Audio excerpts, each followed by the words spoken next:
వచ్చిన మనందరం ధన్యులము. మరొక మారు ఈ సాయంకాల సమయము పరిశుద్ధ గ్రంథ లేఖనముల ద్వారా తండ్రి మనతో మాట్లాడనే ఉండగా, ఉదయకాల సమయమే దేవుని మందిరాల్లో ఆయా స్థలముల్లో ఆయన ఆరాధించిన మనము మరొక సాయంకాల సమయం మన జీవితాల్లో ఇచ్చి ఆయన సన్నిధిలో ఆయనను మహిమపరచడానికి, ఆయన నోటి వాక్కులు వినడానికి వచ్చిన మనందరము కూడా హృదయములు తెరిచి ప్రభువును ఆరాధిస్తూ వాక్యము కొరకు మనల్ని మనం సిద్ధపరచుకుందాం. పరిశుద్ధాత్మ దేవుణ్ణి ఈ స్థలంలోనికి ఆహ్వానిస్తూ మనల్ని మనం తగ్గించుకుంటూ ఆయన మహిమ కలిగిన నామాన్ని హెచ్చిస్తూ హృదయమార మనసారా ఆయన గణపరుద్దాం. దేవుడు ఈ రాత్రి మనతో ఒక బలమైన వర్తమానము ద్వారా మనందరితో మాట్లాడునట్లు, మన హృదయ నేత్రాలు వెలిగించబడినట్లుగా మనమందరము దేవుని స్తుతించుదాం. అందరం రెండు చేతుల పైకెత్తి దేవుని ఆరాధించుదాం. ఆయనను ఆరాధించేవారు ఆత్మతో సత్యముతో ఆయన ఆరాధించాలని, అటువంటి వారి కొరకే ఆయన ఎదురు చూస్తున్నాడని ఆయన వాక్యము సెలవిస్తూ ఉంది. ఈ సాయంకాల వేళలో ప్రభు పాదముల చెంత ఉన్న నీవు నేను హృదయమార మనసార ప్రభువును గణపరుద్దాం. ఆయన నామాన్ని స్తుతించుదాం. హల్లెలూయా, హల్లెలూయా. స్తుతులకు పాత్రుడవు, స్తోత్రార్హుడవు నీవే తండ్రి. సర్వాంతర్యామివైన దేవానికి స్తోత్రాలు, నిరంతర స్తోత్రార్హుడా మీకు వందనాలు. ఈ రాత్రి తండ్రి మీ పరిశుద్ధ పాదముల చెంతకొచ్చిన మమ్మల్ని జ్ఞాపకం చేసుకోండి. మా హృదయమును నీ వాక్యముతో నింపండి ప్రభువా. అయా, లోకములో ఉన్న శరీరాశ, నేత్రాశ, జీవోపడంబమును మేము జయించడానికి నీ వాక్యం మాకు కావాలి తండ్రి. అయా, ఈ లోకమును జయించాలంటే నీ వాక్కులు మాకు కావాలి నాయన. మేము పాపములో పడకుండా ఉండాలంటే నీ వాక్కులు మాకు కావాలి. నీ వాక్కులు మమ్మల్ని సరి అయిన త్రోవలో నడిపించినవి తండ్రి. నీ శాసనములను మేము ప్రేమించుచున్నాం ప్రభువా. నీ ఆజ్ఞల మార్గములు మమ్మల్ని నడిపించుము దేవా. హల్లెలూయా, హల్లెలూయా. పరమ తండ్రి నీకు స్తోత్రాలయ్యా. జీవాధిపతివైన దేవా మీకు స్తోత్రాలు. నిరంతరము స్తోత్రార్హుడమైన తండ్రి మీకు స్తోత్రాలు. హల్లెలూయా, హల్లెలూయా. అందరం కళ్ళు మూసుకొని దేవుణ్ణి ఆరాధించుదాం. దేవుని హృదయమారా గణపరుద్దాం. ఆయన చేసిన మేలులు, ఉపకారములను ఈ రాత్రి జ్ఞాపకం చేసుకుంటూ మరొక సాయంకాల సమయం మనకిచ్చిన దేవాది దేవుణ్ణి, మన కుటుంబములలో సంతోషంనిచ్చిన తండ్రి, మన వ్యాధి బాధల నుంచి మనల్ని విడిపించిన తండ్రిని ఆరాధిస్తూ ఆయన నామాన్ని ఘనపరుద్దాం. హల్లెలూయా, హల్లెలూయా. యేసయ్యా, నీవు చేసిన మేలులను లెక్కించటం మా తరము కాదు నాయన. నీవు చేసినటువంటి కార్యములు ఎంత గొప్పవై ఉన్నవో మాకు తెలుసు తండ్రి. మా ఊహ కంటే మించిన గొప్ప కార్యములను జరిగించిన తండ్రివి నీవు నాయన. అటువంటి గొప్ప దేవుడవైన నిన్ను స్తుతిస్తున్నందుకు, నిన్ను ఆరాధిస్తున్నందుకు మేము ధన్యులము నాయన. హల్లెలూయా, హల్లెలూయా, హల్లెలూయా. కృతజ్ఞతాస్తుతులు, వందనాలు మీకు మాత్రమే చెల్లిస్తున్నాం ప్రభువా. మీ నామమే మహిమ పరచదగిన నామం ప్రభువా. నీ నామమే మహిమ నొందదగిన నామము తండ్రి. హల్లెలూయా, హల్లెలూయా, హల్లెలూయా. అందరం కలిసి హృదయమార మనసారా ప్రభువును స్తుతిస్తూ గణపరుద్దాం.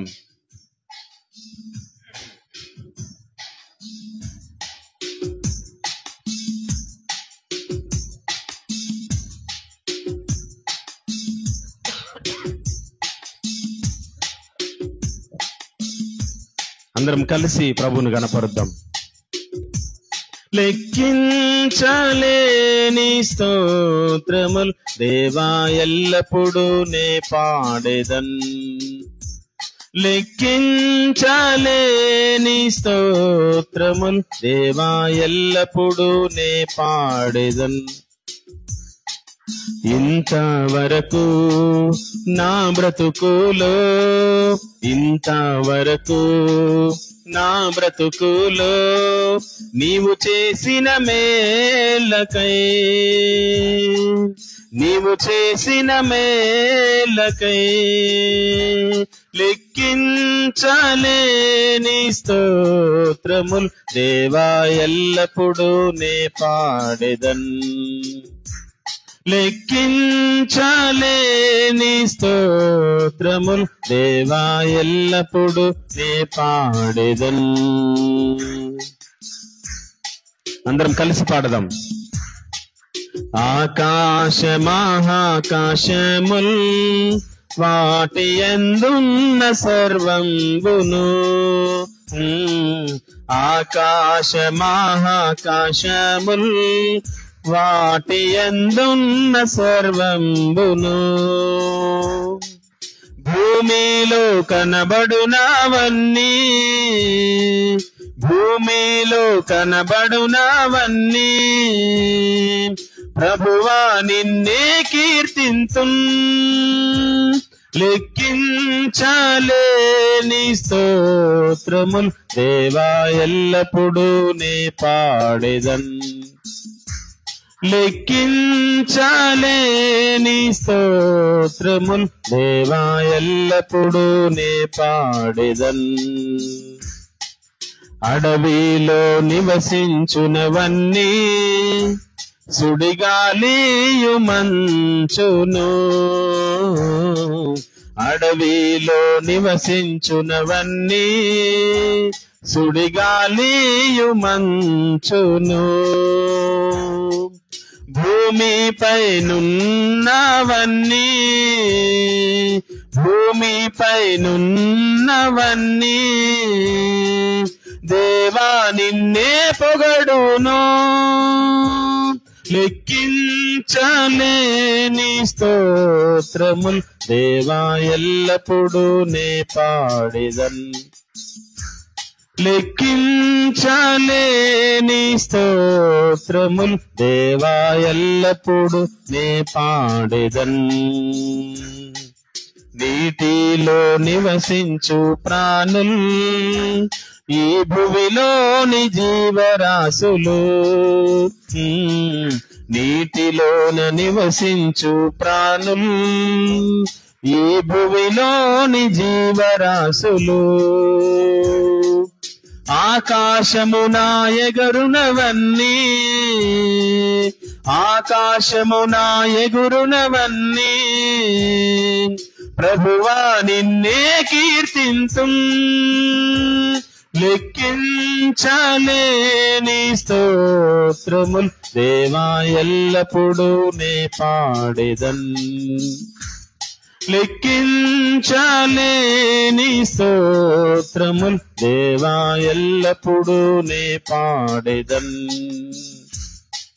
ఇంతవరకు మా బ్రతుకులో, ఇంతవరకు అందరం కలిసి మా బ్రతుకులో నీవు చేసిన మేలకై, నీవు చేసిన మేలకై లెక్కించలేని స్తోత్రములు దేవా ఎల్లప్పుడూ నే పాడెదన్. లెక్కించలేని స్తోత్రములు దేవా ఎల్లప్పుడూ నే పాడెదన్. ప్రభువా నిత్యంబు నే పాడెదన్. యేసయ్యా ఎడతెగక నే పాడెదన్. తండ్రి నీ నామమే ఆరాధింతున్. యేసయ్య నిన్నే ఆరాధింతున్. తండ్రి నీవు చేసినటువంటి మేలులు ఉపకారములను బట్టి లెక్కించలేని ఆశ్చర్య కార్యములెన్నో మా జీవితంలో చేసినందుకు రెండు చేతులెత్తి హృదయమారా నిన్ను గణపరుస్తున్నాము నాయన. మీరిచ్చిన కుటుంబములను బట్టి, మీరిచ్చినటువంటి ప్రేమను బట్టి, నీవిచ్చిన రక్షణకై, నీవిచ్చిన సంఘములను బట్టి, నీవిచ్చినటువంటి అయా ఈ పరిశుద్ధ గ్రంథ లేఖనాలను బట్టి నీకు స్తోత్రాలు చెల్లిస్తున్నాము ప్రభువా. మీకే వందనాలు, వందనాలు తండ్రి. ప్రతి ఒక్కరూ ప్రార్థిద్దామా? నాతో మాట్లాడు ప్రభువా. ఈ రాత్రి ఒక లోతైన అనుభవములోనికి నన్ను నడిపించు తండ్రి. లోతైన ఉపదేశము నాకు కావాలి ప్రభువా. లోతైన మాటలు నాకు కావాలి తండ్రి. నేను గ్రహింపలేని ఎన్నో గూఢమైన సంగతులను నీవు నాకు తెలియజేస్తానని వాగ్దానం చేసిన తండ్రివి నాయన. ఈ రాత్రి మంచి సిద్ధపాటుతో మేము వచ్చాం ప్రభువా. మీరు మాట్లాడతారని వచ్చాము తండ్రి. మాతో మీరు మాట్లాడండి ప్రభువా. అయా నిర్జీవమైన మా స్థితిగతులు యేసు నామములో జీవములోనికి వచ్చును గాక. మా అందరితో మీరు మాట్లాడదురు గాక. హల్లెలూయా, హల్లెలూయా. పరిశుద్ధుడ, మహోన్నతుడ, మిక్కిలి ప్రేమ కనికరము కలిగిన తండ్రి, ఈ రాత్రి మరొక మారు నీ పాదముల చెంత ఉండుటకు, నీ సన్నిధిలో నిన్ను ఆరాధించి మహిమపరుస్తూ నీ నోటి వాక్కులను వినడానికి మాకు ఏర్పాటు చేసినటువంటి మంచి అవకాశమును, భాగ్యమును బట్టి నీ నామాన్ని ఎంతగానో ఘనపరుస్తున్నాము తండ్రి. నాయన ఇప్పటి వరకు పాడిన పాటల ద్వారా, స్తుతి ఆరాధన ద్వారా నీ నామం మహిమపరచబడిందని మేము నమ్ముతున్నాం. దైవజనుల హృదయంలో ఏ మాటలనైతే ఉంచారో, వారి హృదయంలో ఏ భారమునైతే మీరు ఉంచారో తండ్రి, దానిని అంతటిని మేము గ్రహించుటకు సహాయము చేయండి. పరిశుద్ధాత్మదేవా, వినగలిగే చెవులు, గ్రహించే మనస్సు మాకు దయచేయండి. నీ ధర్మశాస్త్రం నందు ఆశ్చర్యకరమైన సంగతులను చూచున్నట్లు మా నేత్రములను తెరవచేయండి ప్రభువా. మా హృదయమును తెరవచేయండి తండ్రి. మా చెవులను తెరవచేయండి ప్రభువా.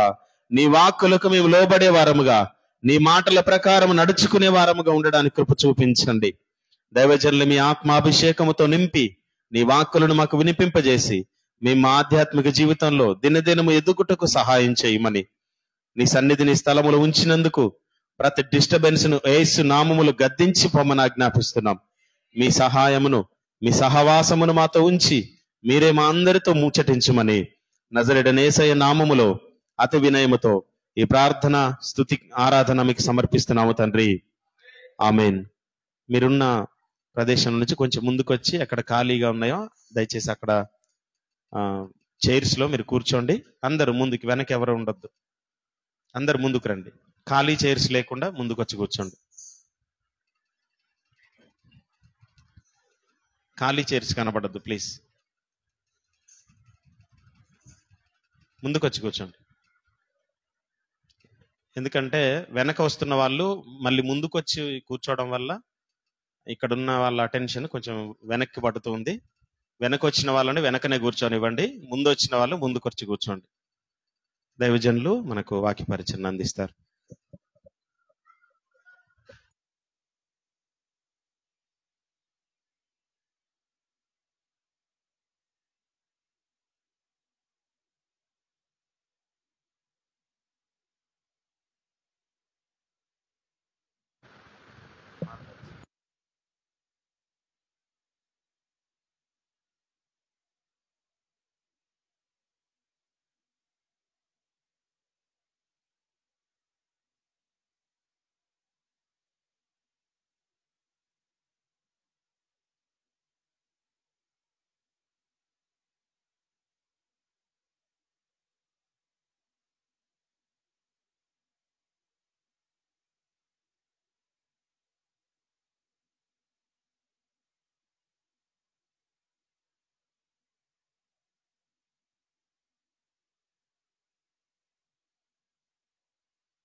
Praise the Lord. హల్లెలూయా.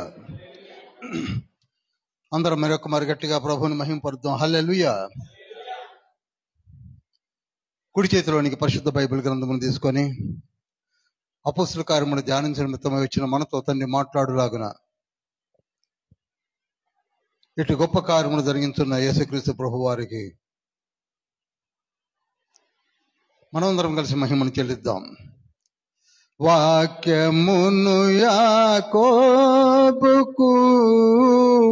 తెలియజేసిన వాడని, వాక్యమును యాకోబుకు తెలియజేసిన వాడని, ఏ జనముకి లాగునా చేసి ఉండలేదని దేవునికి స్తోత్రము గానము చేయుటయే మంచిది. మనమందరము స్తుతి గానము చేయుటయే మంచిది. మిక్కిలి ప్రేమ కనికరం కలిగిన మహోన్నతుడ పరిశుద్ధుడ పలుకుతండి, మీ బంగారు పాదము చెంతకు పునరుద్ధాన దినమున నవంబర్ మాసంలో 2025 మమ్మలను కాచి కాపాడి చిన్నమందగా పిలిచి పరిశుద్ధ లేఖనములు ధ్యానించడం కొరకు మీరు మా ఎడల చూపిన కృపను బట్టి వచ్చి ఉన్నాము తండ్రి. మాతో నేరుగా సూటిగా మాట్లాడండి. అలనాడు జరిగిన అపోస్తుల కార్యములు ఈ రోజులలో కూడా యుగాంతమందు జరిగించులాగున మమ్మలను సిద్ధపరచండి. మీ కొరకే ఆయత్తపడుతున్న ఈ నీ బిడ్డలను మీ పాదం చెంత ఉంచాను. దివ్యమైన జ్ఞానము, బోధించే శక్తి, అవగాహన చేసుకునే పరిశుద్ధ లేఖనములను మాకు వివరించి మాచే రాబో దినములో అనేక ఆత్మను రక్షించడం కొరకు మమ్మల్ని సిద్ధపరచమని యేసయ్య పరిశుద్ధ నామములో అతి వినయంతో వేడుకుంటున్నాం పరమ తండ్రి. Amen, amen, amen.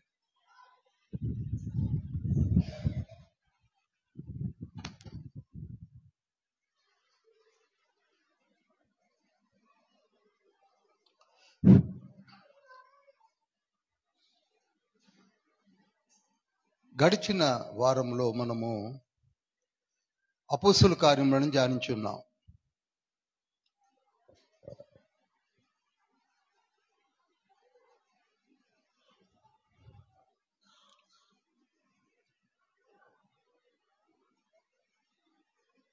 నేను మరలా మీకు చెప్తున్నాను,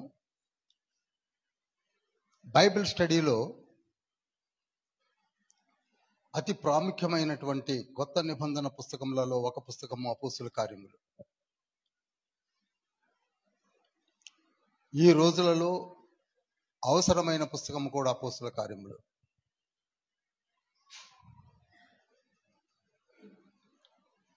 ఈ పుస్తకము 28 అధ్యాయాలు, 28 సంవత్సరాల చరిత్ర. ఒక గ్రీకు దేశస్థుడైనటువంటి డాక్టర్ లూక్, వైద్యుడైనటువంటి లూకా, ఒక గ్రీకు దేశస్థుడైనటువంటి థియోఫిలాస్ లేక థియోఫిలా అని పిలువబడే ఒక వ్యక్తికి తాను లిఖించి గ్రీసు దేశములో ఈ జ్ఞానమును అందించాలని దేవునికి చిత్తమై ఉన్నదని మనం గ్రహించవచ్చు. మీకు బాగా తెలుసు, ఆ రోజులలో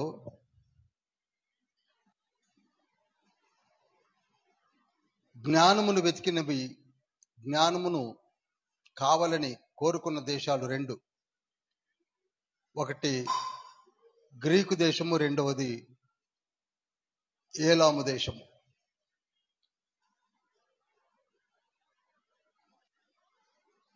ప్రపంచమంతటిలో కూడా ఈ రెండు దేశాలు ఎక్కువగా జ్ఞానము కొరకు అర్రులు చాచినటువంటి దేశములు. అందులో ప్రముఖమైనది గ్రీకు దేశము అని చెప్పవచ్చు. ఎందుకనగా సోక్రటీస్, ప్లాటో, అరిస్టాటిల్ వంటి తత్వవేత్తలతో కూడినటువంటి జ్ఞానులు అక్కడ ఎక్కువగా ఉన్నారు. తత్వజ్ఞానము అంటే గ్రీసు దేశం నుంచే వచ్చిందని చెప్పవచ్చు.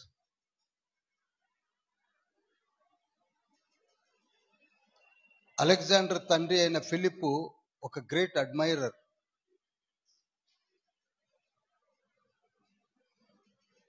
ఈవెన్ అలెగ్జాండర్ కూడా తత్వజ్ఞానమును కావాలని ఆకర్షించబడిన యవనస్తుడే చెప్పవచ్చు. అంతదాకా ఎందుకు, 1 కొరింథీ పత్రిక 1వ అధ్యాయం 22వ వచనంలో ఉంటుంది, గ్రీసు దేశస్థులు జ్ఞానమును వెతుకుతున్నారు, యూదులు సూచన క్రియలను కోరుకుంటున్నారు. ఈ రోజులలో మన గురించి బాగా ఆలోచించండి. మనము కూడా అంతే కదా, సూచన క్రియల కొరకే మీటింగ్స్ పెడుతున్నాం. స్వస్థత కూడికలనండి, బండ్లు కట్టుకొని వస్తారు. lakhs of people, they will come only for the sake of healings. మరికొందరు ఒక చిన్న విషయాలను తీసుకొని జ్ఞానము జ్ఞానము జ్ఞానము జ్ఞానమని అసలు మూలాన్ని వదిలివేసి తిరుగుతున్నారు. ఈ రోజులు అదే జరుగుతుంది. మీరు ఏ అంశమన్నా తీసుకోండి, they are fond of searching about the knowledge and wisdom by living all the things. అసలు రక్షణ ఎప్పుడూ పక్కకి వెళ్ళిపోయింది. కేవలం జ్ఞానం, ప్రతి మాటకి జ్ఞానయుక్తమైన మాటల్లో ఇంకా ముందు వెనక అటు ఇటు.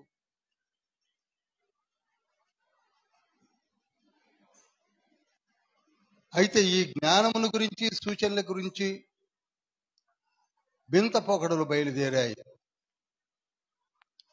వీటిని గురించి వివరంగా చెప్తూ కావలసింది అది కాదు, కావలసింది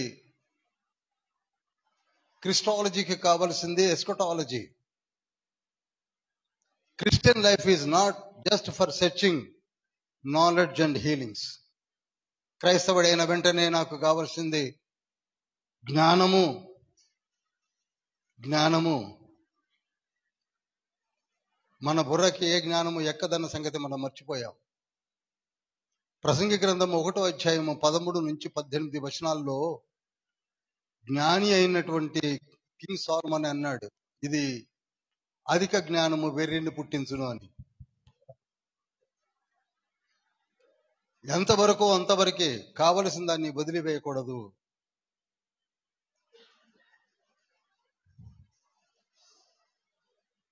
ఆ రోజులలో కేవలము జ్ఞానాన్ని వెతికారు. ఈ రోజులలో కూడా అదే జ్ఞానము, అదే సూచనల కొరకు తిరుగుతున్నాము. వాటికి కొత్త కొత్త టైటిల్స్ పెట్టుకొని, తైలాభిషేకం అని, మీకు తెలుసు, నేను వేరుగా చెప్పనవసరం లేదు, అనేక టైటిల్స్ పెట్టుకొని వాటిలోనికి కొన్ని సంఘాలు అనుబంధ సంఘాలుగా మారిపోయి, కొందరు కేవలము జ్ఞానము జ్ఞానమని మూలాన్ని వదిలివేసిన స్థితి ఆనాటి నుండి నేటి వరకు కూడా జరుగుతూనే ఉన్నది. అందుకే 1 కొరింథీ పత్రిక 1వ అధ్యాయం 18వ వచనంలో పరిశుద్ధుడైనటువంటి పౌలు ఒక మాట అంటాడు. అది ఏమిటనగా, చదువుతారా? సిలువను గూర్చిన వార్త నశించుచున్న వారికి వెర్రితనము గాని రక్షింపబడుచున్న మనకు దేవుని శక్తి. వెరీ క్లియర్ గా చెప్తున్నాడు. సిలువను గూర్చిన వార్తను మర్చిపోయారు. ఈ రోజులలో గాని ఆ రోజులలో గాని ఎప్పుడు చెప్పినా సిలువ, యేసు, రక్తము, రక్షణ అని చెప్పినప్పుడు అది వెర్రితనంగా ఉంది. రక్షణకు మూలమైనటువంటి మాటలు వెర్రితనముగా ఉన్నాయి అని మొదలుపెట్టిన 18వ వచనంలో మొదలుపెట్టి 22వ వచనానికి వచ్చేసరికి యూదులు సూచన క్రియలు అడుగుతున్నారు, గ్రీసు దేశస్థులు జ్ఞానమును వెతుకుతున్నారు అని 24వ వచనంలోనికి వచ్చేసరికి సమస్త జ్ఞానములకు మూలమైన యేసుక్రీస్తు ప్రభువును వదిలివేశారు అని చెప్తాడు. చాలా చక్కగా వివరిస్తూ వస్తాడు. నీకు ఏది కావాలో, if you want any healing, యేసయ్యే. If you want knowledge, Jesus. ఎందుకనగా ఆయన ఎవరు? దేవుని ప్రతిరూపమై ఉన్నాడు. దేవుని ప్రతిరూపమై ఉన్నాడు. కొలస్సీ పత్రిక 2వ అధ్యాయం 2వ వచనంలో కూడా ఏమని ఉంటుంది? 4వ లైన్లో ఏమని ఉంటుంది? దేవుని మర్మమైన క్రీస్తును గూర్చి స్పష్టముగా తెలుసుకున్న వారై అని మొదలు పెడతాడు. If you want knowledge, let you know about the Christ. నీకు నాలెడ్జ్ కావాలా? క్రీస్తుని తెలుసుకో స్పష్టంగా. సూచనలు కావాలా? ప్రభువే ఇస్తాడు. మరలా అక్కడ అలానే మొదలుపెట్టాడు. 2వ అధ్యాయం 2వ వచనంలో మొదలుపెట్టి 3వ వచనంలోనే అంటాడు. ఏమని అంటున్నాడు అక్కడ 2:3లోనే? బుద్ధి జ్ఞానముల సర్వ సంపదలు ఆయన యందే గుప్తములై ఉన్నవి. చాలుగా. బుద్ధి జ్ఞానాలన్నీ ఆయనలో గుప్తములై ఉన్నవి. We have totally forgotten about this Jesus. వెంటనే 8వ వచనంలో అంటాడు, వీటిని వదిలివేసి తత్వ జ్ఞానముల వెంట మనం వెళ్ళిపోతున్నాము అన్నాడు. అత్తికి కుత్తికి రాని తత్వ జ్ఞానాలకు వెంట పడుతున్నాం. అక్కడికి ఆకుండా 9వ వచనంలో అంటాడు, దేవత్వము యొక్క సర్వ పరిపూర్ణత శరీరముగా క్రీస్తునందు నివసించుచున్నది. ఇలా మీరు కంటిన్యూగా చదువుకుంటూ పోతే అసలు యేసయ్య తెలిసిపోతాడండి. We have to read the Bible well. స్పష్టంగా తెలుసుకుంటే ఏమవుతుంది, స్పష్టంగా తెలుసుకుంటే ఏమవుతుంది, మొత్తం చెప్పుకుంటూ వస్తున్నాడు. సమస్తమునకు మూలాధారం ఆయనే. 16వ వచనంలో అంటాడు, విశ్రాంతి దినములు కావచ్చు, పండగ అమావాస్య దినములు కావచ్చు, మరి ఏదైనాను కావచ్చు, దానికి ఎవరు ప్రభు అనగా యేసుక్రీస్తు ప్రభువారు. అంత కంటిన్యూగానే ఉంది సబ్జెక్టు. మనమేమో అక్కడక్కడ కొన్ని ఏరుకొని ఆ ముక్కలు అర్థం కాకుండా ఇంటర్ప్రెట్ చేసుకుంటూ పోతున్నాం. నేను చెప్తున్నది ఏమిటనగా, యేసుక్రీస్తు ప్రభువారు చనిపోయి పునరుద్ధానుడైన తర్వాత 40 దినములు వారికి అగుపడుచు, ఎన్ని దినాలండి? 40 దినములు వారికి అగుపడుచు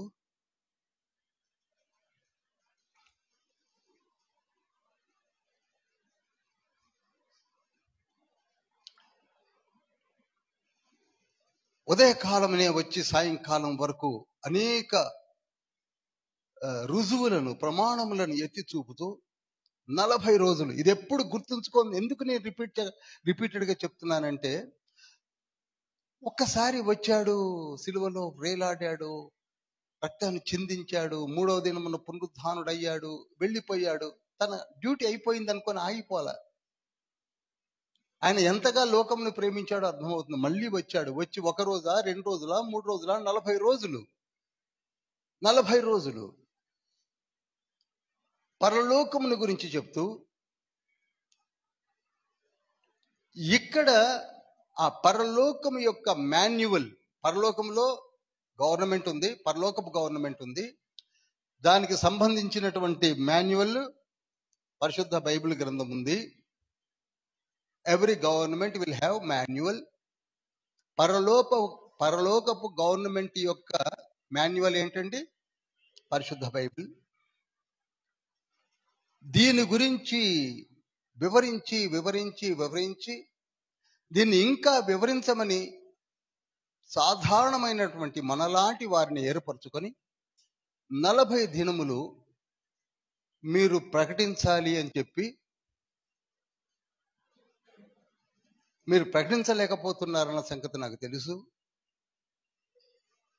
మత్తయి సువార్త 28వ అధ్యాయం 19-20 వచనాల్లో నేను చెప్పాను కదా, సర్వ సృష్టికి వెళ్ళి ఈ నిత్య రాజ్య సువార్తను ప్రకటించమని చెప్పాను. కానీ మీరు ఎందుకు ప్రకటించలేకపోతున్నారో కూడా నాకు తెలుసు. మీకు కావలసినటువంటి ఆ మెమరీ కావచ్చు, ఆ జ్ఞానము కావచ్చు, ఆ దక్షత కావచ్చు, అది ఇవ్వడానికి నేను తండ్రిని వేడుకొని పరిశుద్ధాత్మను పంపించెదను. పరిశుద్ధాత్ముడు మీలోనికి వచ్చినప్పుడు మీరు సర్వశక్తిని పొందుకుంటారు. దీనిని మనం చాలా లైట్ గా తీసుకుంటున్నాం. Some of the churches, they have totally forgotten about the Holy Spirit God. నిజం చెప్తున్నాను, ఇందులో ఏ మాత్రము కూడా అలసత్వము చూడకుండా చెప్తున్నది ఏమిటంటే, పరిశుద్ధాత్మను మనము పట్టించుకోవడం లేదు. Without holy spirit God you can do nothing. నువ్వు బోధించలేవు. అందుకే యేసయ్య 40 రోజులు వచ్చి చెప్పి మీరు ఆత్మను పొందుకోకపోతే మీ ప్రీచింగ్స్ ఫలభరితం కాదు, ఆత్మను రక్షించబడవు, అసలు నీకే ముందు అర్థం కాదు. పరలోక మాన్యువల్ నీకు అర్థం అవ్వాలి కదా, నువ్వు ఎక్స్ప్లెయిన్ చేయాలి కదా. A lawyer cannot argue in the court without having code of discipline.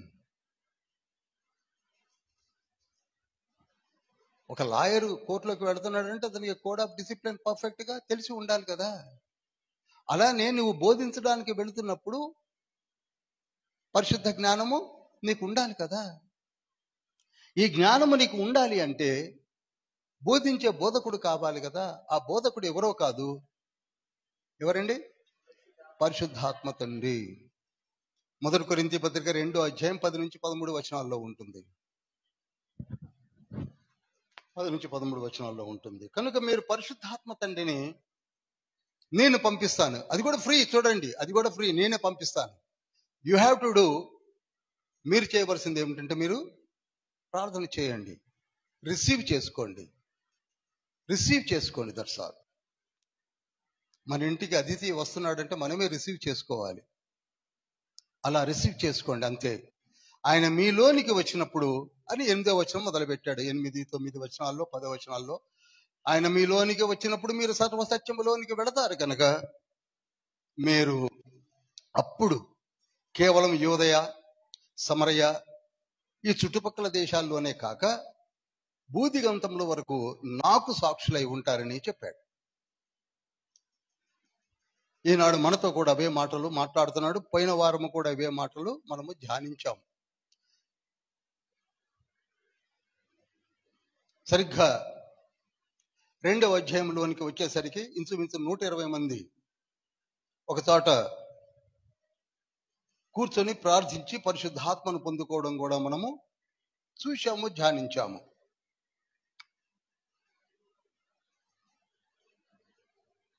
ఇప్పుడు తండ్రి పలికిన మాటలు అనగా యేసు తండ్రి పలికిన మాటలు ఏమిటనగా, ఫిజికల్ గా నేను మీ మధ్యలో లేకపోయినప్పటికీ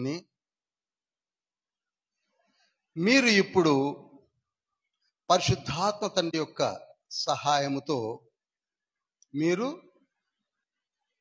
ప్రకటిస్తారు, బోధిస్తారు అని చెప్పాడు. అదే జరిగింది.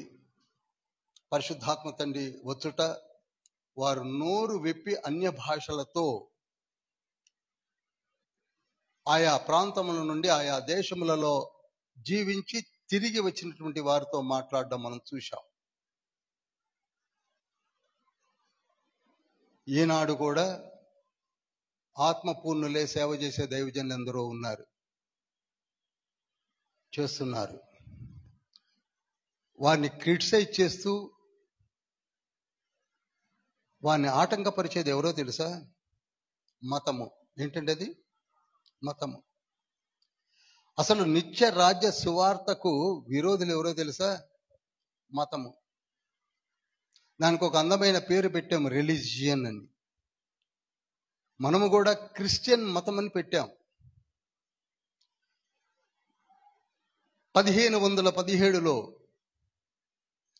మార్టిన్ లూథర్ తన ప్రాణ త్యాగముతో సైతము లెక్క చేయకుండా చేసినటువంటి అంత గొప్ప ఆ రెవల్యూషన్ని ఈనాడు మనము ఒక 5000 పైచిలుకు సంఘాలుగా ఏర్పడి దానికి మతము అనుబంధ సంస్థలని ఒక డిజిగ్నేషన్ స్టైల్ ఇచ్చి ఒకరికి పొసగకుండగా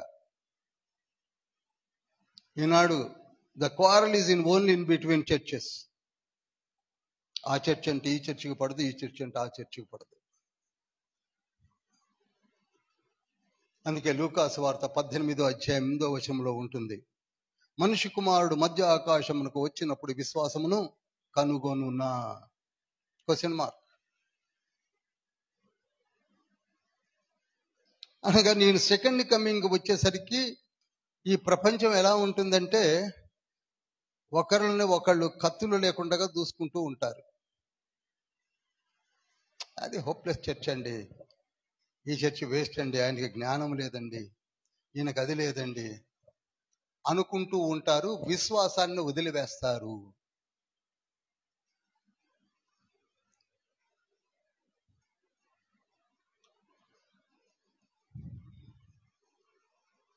ఇంతకీ మన నిత్య రాజ్యము, ఎవర్ లాస్టింగ్ కింగ్డమ్ ఎక్కడున్నదండి? మాట్లాడేది ఎవరి ద్వారాలో వాళ్ళు ఉన్నారు. ఎక్కడున్నదండి? పరలోకమందు ఉన్నది. మన హెడ్ క్వార్టర్స్ పరలోకం అండి, ఇక్కడ లేదు. మన హెడ్ క్వార్టర్స్ ఎక్కడున్నది? The head quarters of the heavenly Kingdom is in the haven.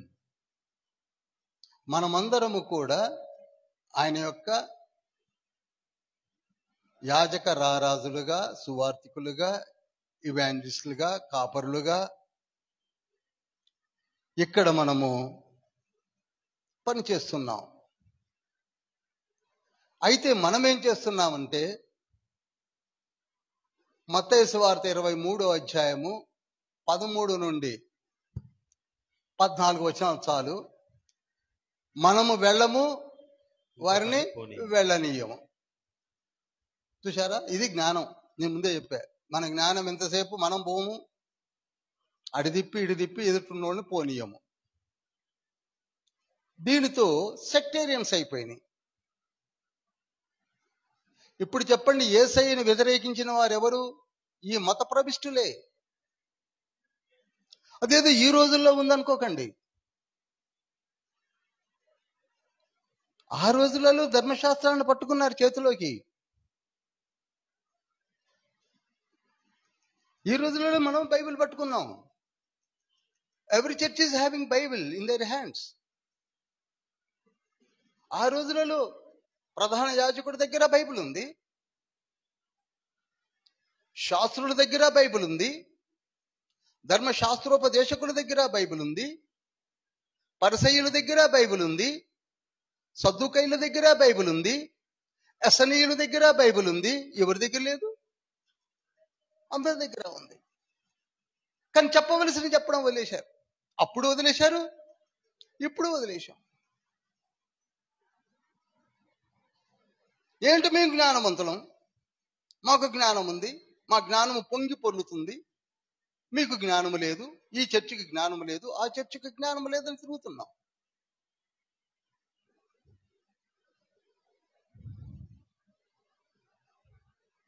ఎవరైనా మీలాంటి వారు బోధించడానికి ముందుగా వెళ్ళి చక్కగా పరిశుద్ధ బైబిల్ గ్రంథంను పట్టుకొని బోధించడం మొదలుపెట్టి నిష్కర్షగా, మంచి మాట ఇది, నిష్కర్షగా, without hesitation, without fear, with determination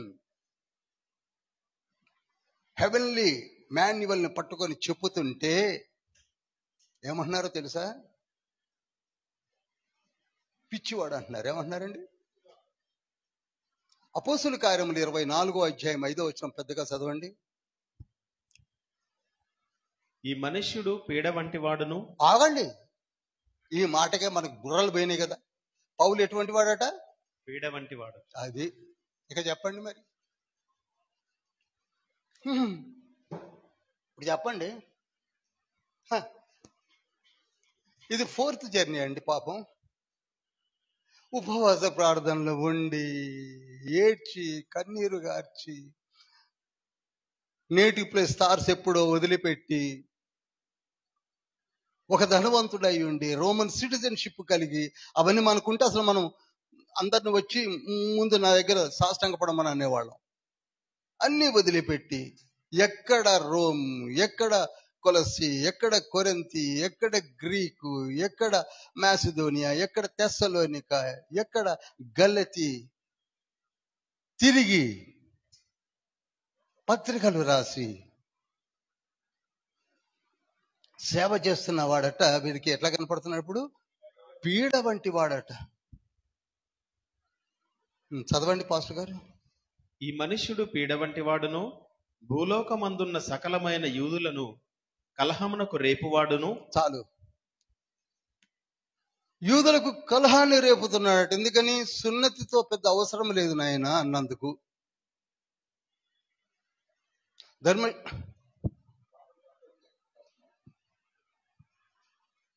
పాపను కొంచెం కంట్రోల్లో పెట్టుకోండి ప్లీజ్. ఇక్కడ ఇలా తిరగడం వల్ల నాకు కొంచెం డిస్టర్బ్ అవుతున్నాను. ఏమన్నాను ఇప్పుడు? ఏం చెప్పాను?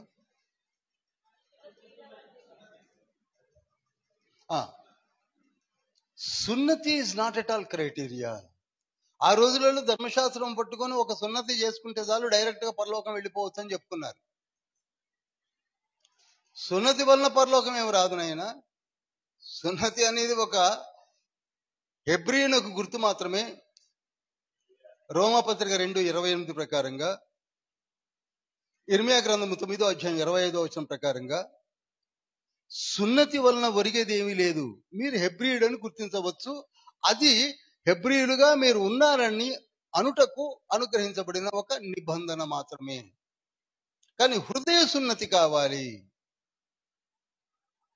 శరీర సంబంధమైన క్రియ కాకుండా హృదయ సంబంధమైన సున్నతి కావాలి. సరే, ఆ సబ్జెక్ట్లోకి నేను వెళ్ళను అని చెప్పిన వారు ధైర్యంగా ఆ రోజులలో పౌలు గారు. ఆఫ్టర్ 2000 years మనము మారు మనసు బాప్తిసం అనే మాట చెప్పడానికి గజగజలాడిపోతున్నాం మనం. నిజమండి, గజగ. ఏ పాస్టర్ అయినా మాట అంటానికి భయపడాల్సిన రోజులు వచ్చేసాయి.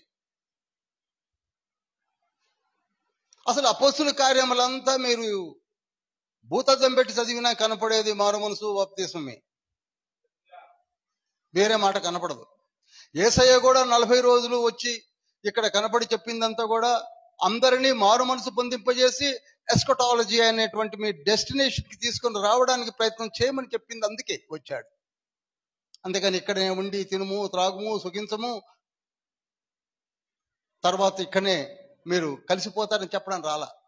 You people are having heavenly kingdom. అందుకే నజరేయుల భేదమునకు అని ఉంటుంది కదండి. ఏమనుంది? నజరేయుల మతభేదమునకు నాయకుడినై ఉన్నట్టు. చూసారా?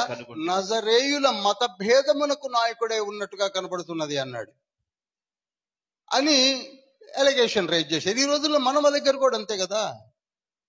మనలాగా యథార్థంగా వచ్చి మారు మనసు పొందండి, బాప్తిసం తీసుకోండి, పరలోక రాజ్యం ఉన్నది, మనకొక హెవెన్లీ మాన్యువల్ ఉన్నది, మన చేతిలో ఉన్నది అని చెప్తే ఎవరు పట్టించుకుంటున్నారు?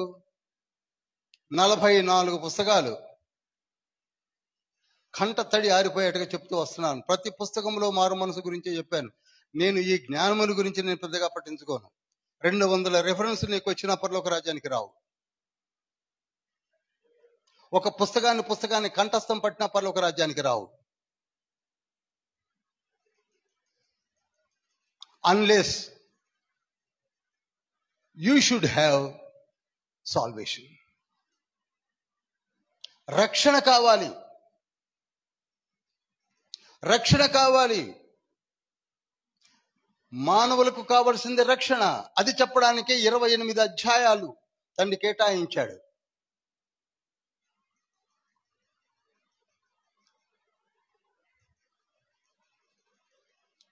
ఆ పరలోక రాజ్యమును ఎవరు పరిపాలిస్తున్నారు చెప్పండి? క్రీస్తు యేసే కదా. 103వ కీర్తన 19వ వచనము, యెహోవా ఆకాశమందు తన సింహాసనమును స్థిరపరిచి ఉన్నాడు, ఆయన అన్నిటి మీద రాజ్యపాలన చేస్తున్నాడు. ఇప్పుడు మన రాజు ఎక్కడున్నాడు చెప్పడు? అందరూ మాట్లాడండి. పరలోకములో ఉన్నాడు.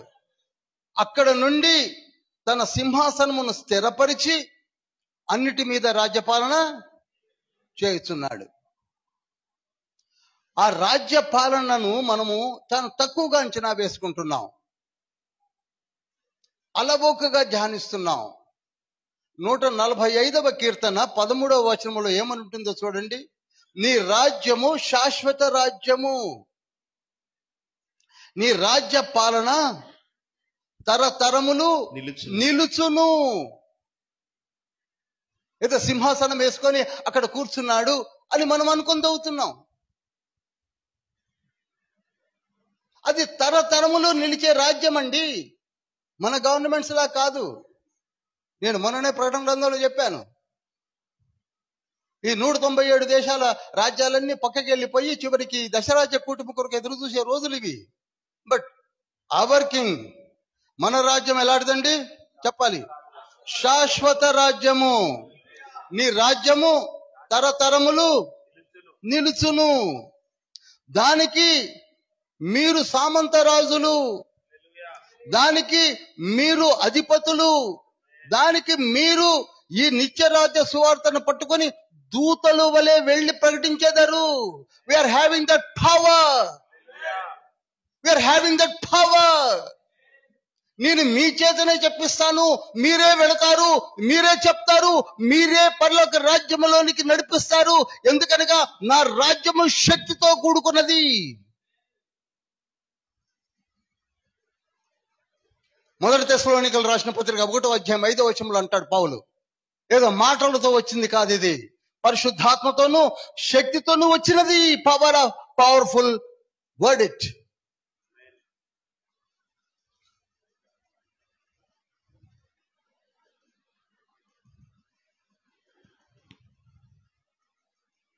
ఒకవేళ ఎవరైనా సరే ఈ సువార్తను ఆటంకపరచాలని చూస్తే వారే పాడైపోతారు. ఎవరైనా ఆటంకపడి ఈ సువార్త మారు మనసు పొంది పరలోక రాజ్యములోనికి వెళ్ళుట కొరకు మీరందరూ సిద్ధపడండి అనే సువార్తను ఆపి ఇంకా ఏ సువార్తను ప్రకటించకుండా కూర్చున్నా వారు ఏమైపోతారు? వారే పాడైపోతారు. అటకాయించడానికి వీలు లేదు. ఎందుకనగా అది నిత్య రాజ్య సువార్త. యెషయా గ్రంథము 9వ అధ్యాయము 6-7 వచనాలు చదువుతారా? ఎలయనగా మనకు శిశువు పుట్టెను, మనకు కుమారుడు అనుగ్రహింపబడెను, ఆయన భుజము మీద రాజ్యభారముండును. ఆశ్చర్యకరుడు, ఆలోచనకర్త, బలవంతుడైన దేవుడు, నిత్యుడగు తండ్రి, సమాధానకర్తయగు అధిపతి అని అతనికి పేరు పెట్టబడును. ఆయనే వస్తున్నాడు, ఆయనే ఈ రాజ్యాన్ని ఎస్టాబ్లిష్ చేయబోతున్నాడని ప్రవచనం మనకు ముందుగా వచ్చింది. ఇప్పుడు 7వ వచనము అతి ప్రాముఖ్యమైన వచనము. ఇది మొదలుకొని మితి లేకుండా దానికి వృద్ధియు క్షేమమును కలుగునట్లు సర్వకాలము దావీదు సింహాసనమును రాజ్యమును నియమించును. న్యాయము వలనను నీతి వలనను రాజ్యమును స్థిరపరచుటకు అతడు సింహాసీనుడై రాజ్య పాలన చేయను. అతడు సింహాసీనుడై ఎవరు? 9:6లో చెప్పబడినటువంటి నిత్యుడగు తండ్రి, సమాధానకర్త, అధిపతి అని పేరు పెట్టబడిన అతడు సింహాసీనుడై ఈ రాజ్య పాలన జరిగిస్తాడు. ఇంతకీ ఆయన ఎవరండి? అందరు చెప్పరేమండి? యేసయ్యా, యేసయ్యా, యేసయ్యా. అందుకే దానియేలు గ్రంథం 7వ అధ్యాయం 14వ వచనంలో ముందుగానే ప్రాఫెసీ వచ్చింది. ఏమని? సకల జనులు, ఆయా రాష్ట్రములలో ఉన్నవారు, ఆయా భాషలు మాట్లాడువారు అందరూ ఆయనను సేవించినట్లు, ఆ ప్రభుత్వములో పాలుపంతులు పొందుకున్నట్లు ఆధిపత్యము ఆయనకి ఇయ్యబడెను. ఎవరికి ఇవ్వబడిందండి? ఆయనకి ఇవ్వబడను అని దానియేలు ప్రవచనం ఎంత స్పష్టంగా ఉందో చూడండి. ఆయన ప్రభుత్వము శాశ్వతమైనది, అదెన్నటికీ తొలగిపోదు. యుగ యుగాంతము వరకును రాజ్యము ఏలుదురు. ఎవరు? మనమండి. మనం ఇంత గొప్ప సాక్షి సమూహంగా లేవవలసిన మనము ఎక్కడున్నామనగా, జ్ఞానమని ఒక చిన్న ముక్క, సూచనలు, వీఆర్ వేస్టింగ్ అవర్ టైం. మన చేతిలో మాన్యువల్ ఉంది, కానీ దాన్ని చదవం. నేను మొన్ననే చెప్పాను ఇక్కడ యూత్ మీటింగ్లో,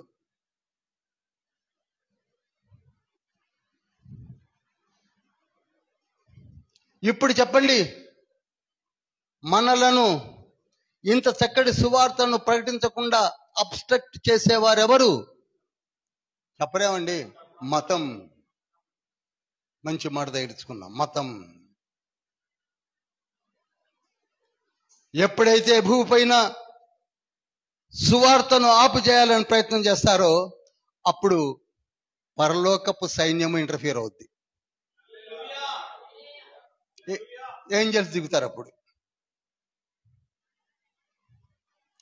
లెక్కలేనన్ని ఎగ్జాంపుల్స్ ఉన్నాయి బైబిల్లో. ఎక్కడ అక్కర్లే. ఎంతమంది అపోస్తల కార్యాలు చదువుతున్నారు? బాగా చదవండి. నేను అడగని ప్రశ్న,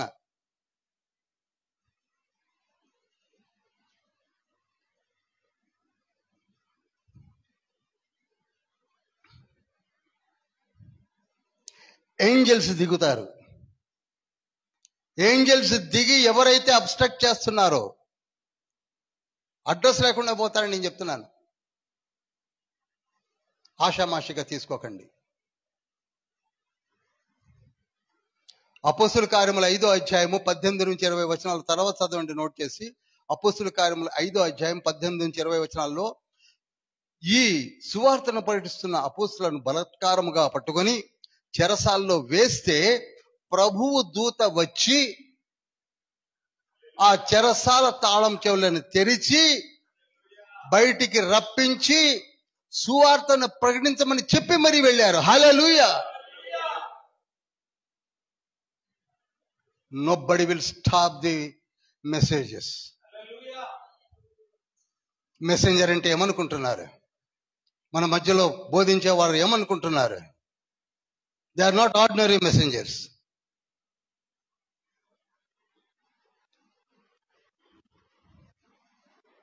అపోస్తుల కార్యములు 12వ అధ్యాయంలో కూడా పేతురును పట్టుకొని చెరసాల్లో వేస్తే ఏంజల్ దిగివచ్చి బొండాలను ఊడదీసి 3 తలుపులను తెరిచి బయటికి తీసుకొని వచ్చి go and preach the gospel అని పంపించడం మనం చూశాం. హల్లెలూయా. ఇప్పుడు చెప్పండి, ఎవరైనా ఆపగలరా? No persecution will stop the gospel preachings. No persecutions. ప్రభు ఊరుకోడు. ఒకవేళ మీకు తాత్కాలికంగా ఏమైనా అడ్డంకులు ఉన్నప్పటికీ వేరే మార్గంను తెరిచి తండ్రి వాడుకోవడం మొదలు పెడతాడు.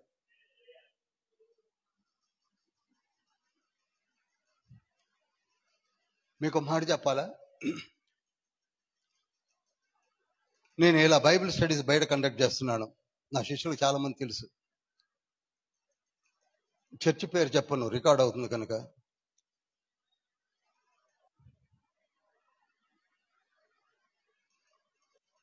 నేను ఏ చర్చిలో అయితే సభ్యత్వం నాకుందో వారు నన్ను పిలిచి డైరెక్ట్గా, మీరు అంబేద్కర్ భవన్లో బైబిల్ స్టడీస్ కండక్ట్ చేస్తున్నారు కనుక మీకు ఓటు హక్కు తీసేస్తున్నాము అన్నారు. నాకు, నా భార్యకు. నా వైఫ్ చదివింది కదండి, ఇక్కడనే కూర్చొని చదివేది. చేయదు అది. సరితమ్మ పక్కనే కూర్చునేది. ఎందుకట చెప్పరేమండి? ఎందుకు? బైబిల్ స్టడీ ఆప్ చేయడం కదండి. బైబిల్ స్టడీ కండక్ట్ చెప్తున్నారు కనుక, మీరు సువార్తను బయటకు పోయి చెప్తున్నారు కనుక ఏం ఆపుతారట?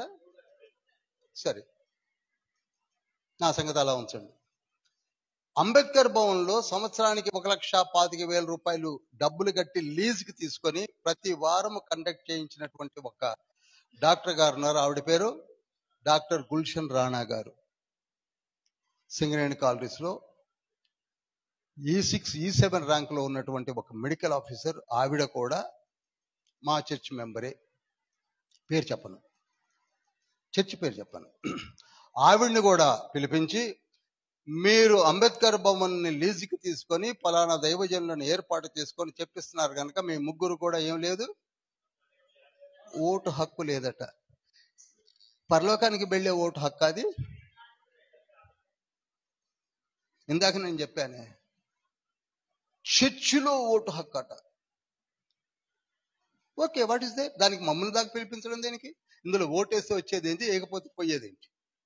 అయినా any church is having right to disqualify any person regarding messages or preachings. చెప్పండి, ఎవరికైనా ఉందా అధికారము? No, no. అందుకే ఆమోసు గ్రంథము 3వ అధ్యాయము 8వ వచనంలో చక్కటి మాట ఉంటుంది. చదువుతారా? సింహము గర్జించుచున్నది, భయపడిన వాడెవడు? దేవుడైన యెహోవా సెలవిచ్చుచున్నాడు, ప్రకటించిన వాడెవడు? హల్లెలూయా. ఆయనే నీ నోట్లో మాటలు పెట్టినప్పుడు చెప్పడానికి ఎవరి పర్మిషన్ కావాలి నీకు? ఎవరి పర్మిషన్ కావాలి చెప్పండి? ఎవరు మూయగలరు ద్వారములను? అగ్రప్ప 1 రాజు తీసుకెళ్లి పేతురును జైల్లో పారేస్తే దేవదూతలు వచ్చి విడిపించి గో గో గో అని పంపించి పారేశారు. బయటకు వచ్చాను. ఆనాటి నుంచి నేటి వరకు ఎవరైనా ఆపగలిగారా చెప్పండి? ఇక్కడ మూస్తే ఇంకోసాట, ఇంకోసాట మూస్తే ఇంకోసాట. మీరు చదవండి అపోస్తుల కార్యములు 5వ అధ్యాయంలో, 4వ అధ్యాయంలో, 12వ అధ్యాయంలో, 13వ అధ్యాయంలో, 14వ అధ్యాయంలో, 18వ అధ్యాయంలో, 22వ అధ్యాయంలో అరెస్ట్ చేసి పారేశారు. ఆపగలిగారా? 4th జర్నీలో కేవలం యెరూషలేములో ఉన్నటువంటి పౌలును కవ్వించి ప్రపంచమంతటా ప్రకటించడానికి దోహదం అయిపోయింది అది. హల్లెలూయా. Nobody will stop the message of the Lord.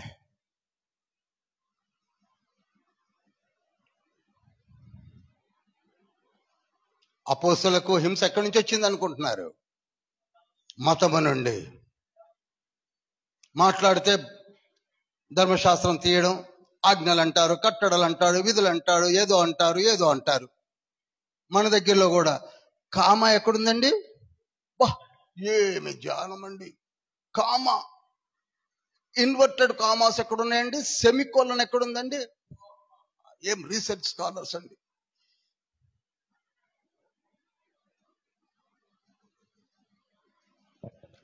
నినేవేకి పోయి యోనా సువార్తను ప్రకటిస్తే రాజు మొదలుకొని పసిపిల్ల సైతము పాలు తాగకుండా చేసి అందరూ గోని పట్ట కట్టుకొని పశు పక్షాదులకు సైతం మేత వేయకండి, అందరము మారు మనసు పొందుదాం, అందరము మారు మనసు పొందుదాం. ఒక భక్తుడు, యోనా అనే భక్తుడు వచ్చి చెప్పాడు కనుక అని రాజు మొదలుకొని పసి పిల్లల వరకు కూడా పాలు లేకుండా చేసి 3 దినములు మారు మనసు పొందలేదా? మరి మనం ఇంకొక 20 సువార్తలు ప్రకటించండి పోయి. Nobody is caring. మారు మనసు పొందండి అని చెప్తే నిన్నవే మారు మనసు పొందింది. 2వ యారోబాము కాలంలో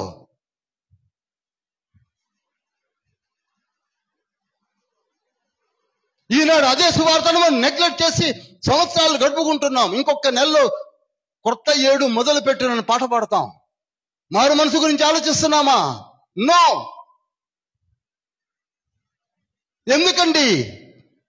చివరికి నువ్వు ఎక్కడికి వెళతావో తెలిసి కూడా, తెలియని వాళ్ళ గురించి మాట్లాడలేదు, తెలిసి కూడా you know pretty well one day we have to give answer to the lord. ఒక రోజు నువ్వు చెప్పాలి. కొద్దివారేమి గొప్పవారేమి అందరూ కూడా తీర్పు సింహాసనం ముందు నిలబడుట నేను చూసి తిని అని ప్రకటన గ్రంథము 20వ అధ్యాయము 13, 12 వచనాల్లో కనబడుతుంది కదా. మర్చిపోయారా? అదే విషయాన్ని 2000 సంవత్సరాల నుంచి మనం కూడా చెప్పుతూ రండి. అసలు ఈ అపోస్తుల కార్యములకు ఎంత స్ట్రెంగ్త్ ఉండాలి తెలుసా? నాకు ఆ లీడే రావటం లేదు నిజం చెప్పాలంటే. 300 to 400 పెటపెటలాడుతూ ఉండాలి ఇవి నేర్చుకోవడానికి, తెలుసుకోవడానికి.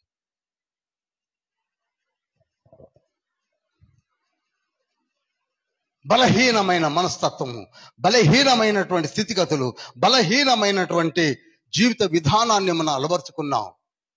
బైబిల్ చదవడం కూడా చాలా బలహీనము, ప్రార్థన ఇంకా బలహీనము, మాటలు అబ్బో ఏమీ తెలియదు. అన్నీ తెలిసిన వాళ్ళు కూడా అలా మాట్లాడరు. పౌలు గారికి కూడా చెప్పగలం మనం.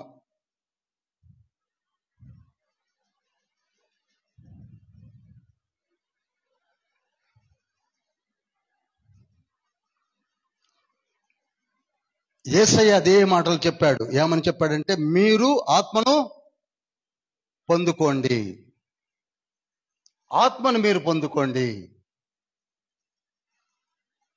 పరిశుద్ధాత్మను, ట్రినిటీని కూడా అక్కడనే చెప్పాడు. నేను తండ్రిని వేడుకొందును. మళ్ళీ ఇది ట్రినిటీ పెద్ద సబ్జెక్టు. ఈ రోజులో అన్ని పక్కకు బారేసి త్రిత్వం పట్టుకొని కూర్చున్నారు. ఒక నిమిషం కొంచెం చెప్పి నేను సబ్జెక్ట్లోకి పెడతాను, ఎక్స్ప్లెయిన్ చేయను. కానీ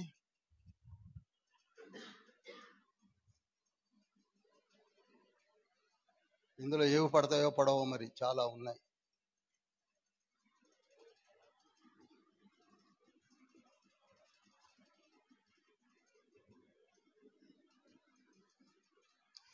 త్రిత్వం అనడంతో 1+1+1 తండ్రి, కుమారుడు, పరిశుద్ధాత్ముడు.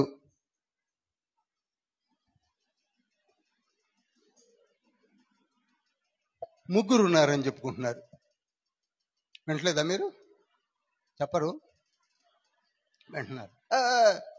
మనకి ముగ్గురు దేవుళ్ళు లేరు, ఒక్కడే ఉన్నాడు, ముగ్గురుగా కనపడుతున్నారు అని అన్నారు. ఓకే, లేదు అలా కాదు, 1:1:1 అన్నారు. ఇది మీరు విన్నారా?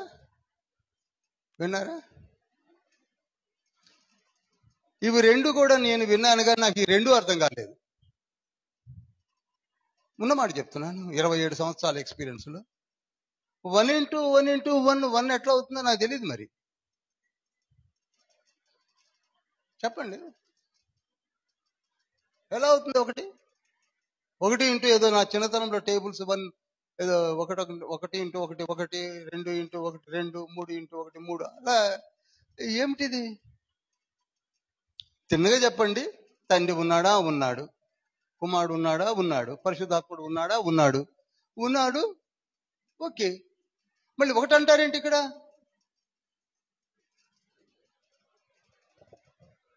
అది మీకు అర్థం కాదులే అన్నారు. మరి కొందరైతే ఒక అడుగు ముందుకేసి, నువ్వు పరలోకంలోకి వెళ్ళినప్పుడు ఆ తీర్పు సింహాసనం ముందు నిలబడ్డప్పుడు నీకు అర్థమైంది. మరి అప్పుడు అర్థమయ్యే కాడికి ఇప్పుడు మరి మీరందరూ ఎందుకు బట్టలు చింపుకుంటున్నారు?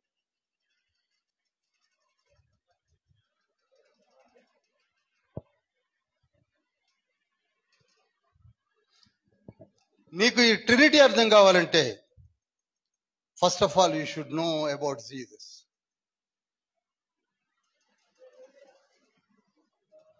మూలమైన వ్యక్తిని గురించి తెలుసుకోండి.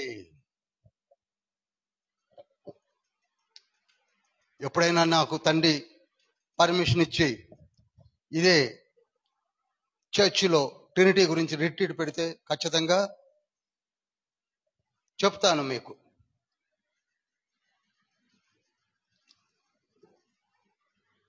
ఇదేదో ఒక్క నిమిషంలో, చాలా మంది అంటారు ఒక్క నిమిషంలో వెరీ సింపుల్ గా చెప్పుకోవడం. వెరీ సింపుల్ గా చెప్పుకునేది కాదు ఇది. దీనిలో చాలా మల్టిపుల్ ఫ్యాక్టర్స్, 66 పుస్తకాలు మిళితమై ఉన్నాయి. ఆది యందు వాక్యం ఉండెను, వాక్యము దేవుడై ఉండెను, వాక్యము దేవుని యొద్ద ఉండెనని యోహాను సువార్త 1:1 మనము చదివామే.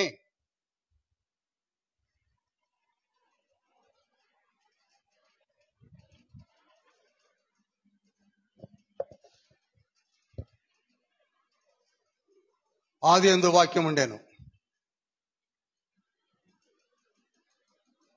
ఈ వాక్యం ఎవరి దగ్గర ఉండెను?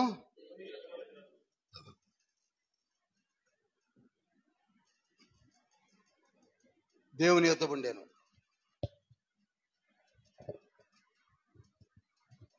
దేవుడు ఉన్నాడు, వాక్యం ఉన్నది. దీంతో నీకు అర్థమైందా అంటే అర్థమైందని తలకాయ చూపాం, కానీ అర్థం కాలేదు. ఎందుకు అర్థం కాలేదనగా, ఈ దేవుని యొద్ద ఈ వాక్యము ఎప్పుడు నుంచి ఉన్నాడు? ఎప్పుడు నుంచి? ఆది అనాది కాలం అంటే ఎప్పుడు? ఏమి లేనప్పుడు, ఏమి లేదన్నప్పుడు ఎప్పుడు?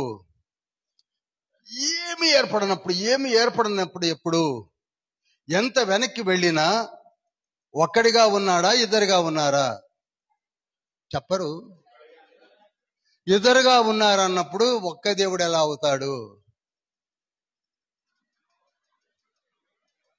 మీ అంతా వెనక్కి వెళ్ళమంటే అంత వెనక్కి వెళదాం అందరం కలిసి టైం మిషన్ లో కూర్చొని.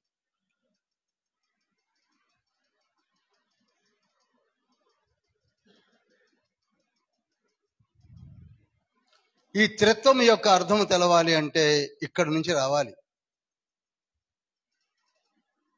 ఒక్కడై ఉన్న దేవుని పక్కన ఈ వాక్యమైన దేవుడు ఎప్పుడు చాగాడు. ఇది గొడవ, ఇది గొడవ. అది వదిలేశారు మీరు.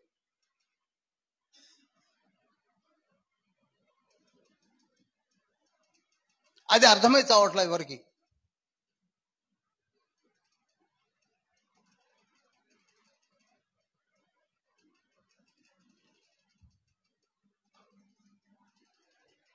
సరే, దీనిని తెలుసుకోవాలంటే మనకెవరు కావాలి? పరిశుద్ధాత్మని యొక్క సహాయముతో యేసయ్యను గురించి తెలుసుకోవాలి. ఎందుకు యేసయ్య అంటున్నారంటే, మీరు 4 సువార్తలను జాగ్రత్తగా చదివినప్పుడు నేను చెప్పాను కూడా, నేనే చెప్పుతాను అని. విన్నారా మీరు? దేవుని గురించి ఎవరు చెప్తారన్నారు? నేను. పరిశుద్ధాత్ముడు కాదు, యేసయ్య. యోహాను సువార్త 1:18 అన్నాడు, నేనే చెప్పుతాను. ఎవరి గురించట? ఆదియందు దేవుడున్నాడే, ఆ దేవుని గురించి ఎవరు చెప్తారట? యేసయ్య నేను చెప్తాను అంటున్నాడు. మత్తయి సువార్త 11:27 కూడా అంటున్నాడు, నేనే చెప్పుతాను అంటున్నాడు. లూకా సువార్త 10:22 కూడా నేనే చెప్పుతాను అంటున్నాడు. నేనే చెప్పుతాను. ఎవరు చెప్తారట? చెప్పరేమండి. నీకు ట్రినిటీ కావాలంటే ఎవరు చెప్తారట? యేసయ్య చెప్తానంటున్నాడు. మనం యేసయ్యని పక్కా జరిపేశాం. ఇక ఆయన మీదనే ఎందుకులేండి ఇక ఇప్పుడు సబ్ టైటిల్స్, టైటిల్స్, ట్యాగ్స్ అర్థం కాక. ఎవరి గురించి అయితే స్పష్టముగా మీరు తెలుసుకున్న వారై, యెహోవా తండ్రి మర్మమైన క్రీస్తుని గూర్చి మీరు స్పష్టముగా తెలుసుకున్న వారై అన్న పదాన్ని మనం వదిలేశాం.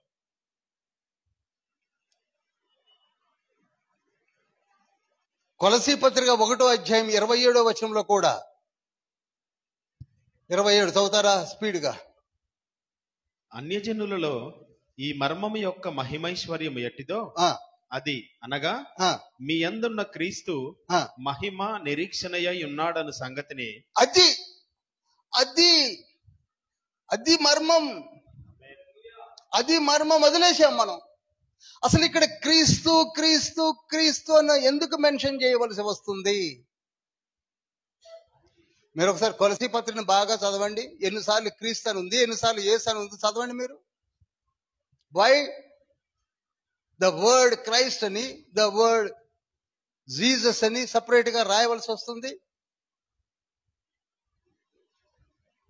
ఇదే బైబిల్ స్టడీలో అనేక మార్లు చెప్పాను. మనకి క్రీస్తు ఎవరో తెలియదు, యేసు ఎవరో తెలియదు, తండ్రి అయిన దేవుని యొక్క అడ్రస్ తెలియదు, ఆత్మ తండ్రి గురించి తెలియదు. ఓవరాల్ గా ఏది పట్టించుకోము. ఎవరో పట్టుకున్న ముక్కలు పట్టుకొని తిరుగుతూ ఉంటాం. నీకు మాన్యువల్లోనే రాయించి పెట్టాడు. నేనేమిటో తెలుసుకోండర్రా, క్రీస్తు ఏమిటో తెలుసుకోండర్రా, యేసయ్య ఏమిటో తెలుసుకోండర్రా, పరిశుద్ధాత్ముడు ఏమిటో తెలుసుకోండర్రా అంటే ఇది పక్కకు పెట్టేశాం. కనుక ఇప్పుడు సమస్తమును సమకూర్చి అరేంజ్ చేసేది ఎవరు? తండ్రి అయిన దేవుడు. చెప్పండి. తండ్రి అయిన దేవుడు ఏం చేస్తాడు? సమస్తమును సమకూర్చి పంపిస్తాడు. కుమారుడైన దేవుడు ఏం చేస్తాడు? అడ్మినిస్ట్రేట్ చేస్తాడు. ఏం చేస్తాడండి? తెలుగులో ఏ మాట? మంచి మాట, ఇంకా మంచి మాట కావాలి. అందరికీ అందేలా, అందరికీ తెలిసేలా అడ్మినిస్ట్రేట్ చేయడం, అందరికీ అందేలా కుమారుడైన దేవుని పని. పరిశుద్ధాత్మని పని ఏమిటనగా, ద స్పిరిట్ ద ఫాదర్ పని ఏమిటనగా, అందరినీ ఆయుత్తపరిచి తెలుసుకునేలా చేసి వాడుకునే శక్తిని కూడా ఇస్తాడు. ఇది ట్రినిటీలో ఉన్నటువంటి తత్వజ్ఞానము. తండ్రేమో సమస్తము సమకూరుస్తున్నాడు, కుమారుడేమో అడ్మినిస్ట్రేట్ చేస్తున్నాడు, పరిశుద్ధాత్ముడు మేనిఫెస్ట్ చేస్తున్నాడు. అందుకే యేసయ్య మాట వాడాడు, పరిశుద్ధాత్ముడు మీ మీదికి వచ్చినప్పుడు మీరు శక్తి నొందెదరు కనుక.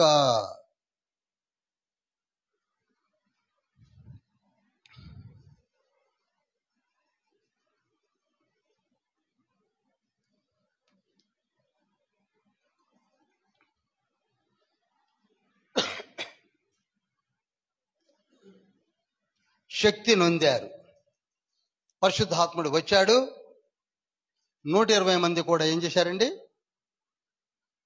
అన్య భాషలతో మాట్లాడడం మొదలుపెట్టారు. వాళ్ళందరూ విసిపోయారు, ఆశ్చర్యపోయారు. సువార్తను ప్రకటించడం మొదలుపెట్టారు. వాళ్ళు ఏదో షో చేయలేదు, సువార్తను ప్రకటిస్తున్నారు. దానికి వాళ్ళు హేళన చేశారు. కొందరు విసిపోయారు, మరికొందరేమో అనకూడని మాటలు, వీరు ఉదయకాలమనే మద్యమును తాగి ఈ విధంగా వాగుతున్నారని కూడా అన్నారు.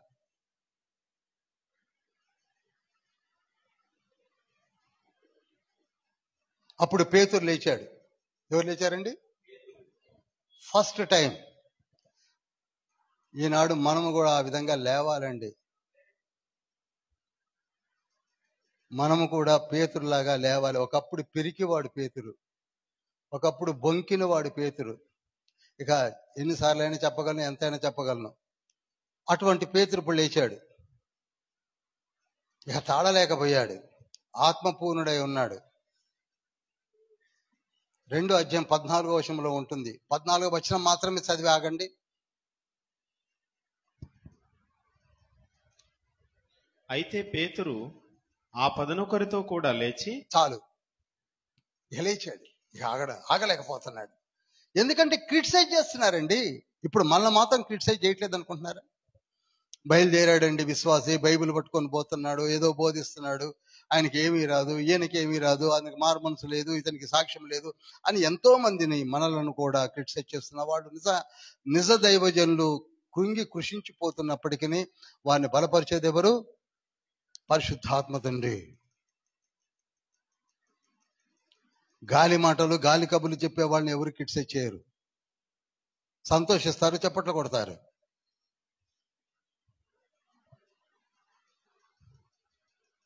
ఆయన ఒక మాట వదిలాడు.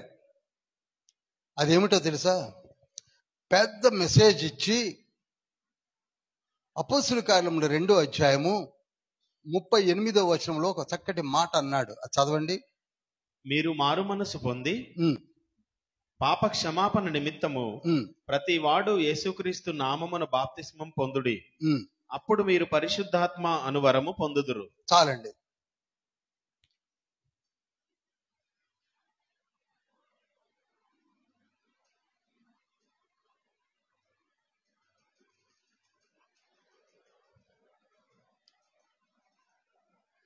ఈ మాటలు ఎంతమంది విన్నారు? ఎందుకన్నానంటే ఇప్పుడు ఈ మాటలు పట్టుకుని ఒక డాక్టరీనే వచ్చేసింది. ఈనాడు పెద్ద గొడవలు. యేసయ్య నామములోనే బాప్తిస్మం తీసుకోవాలి, లేకపోతే మీకు అది లేదు, ఇది లేదు, రక్షణ లేదు, ఏమి లేదు అని కొత్త వరవడి తీసుకొని వచ్చారు.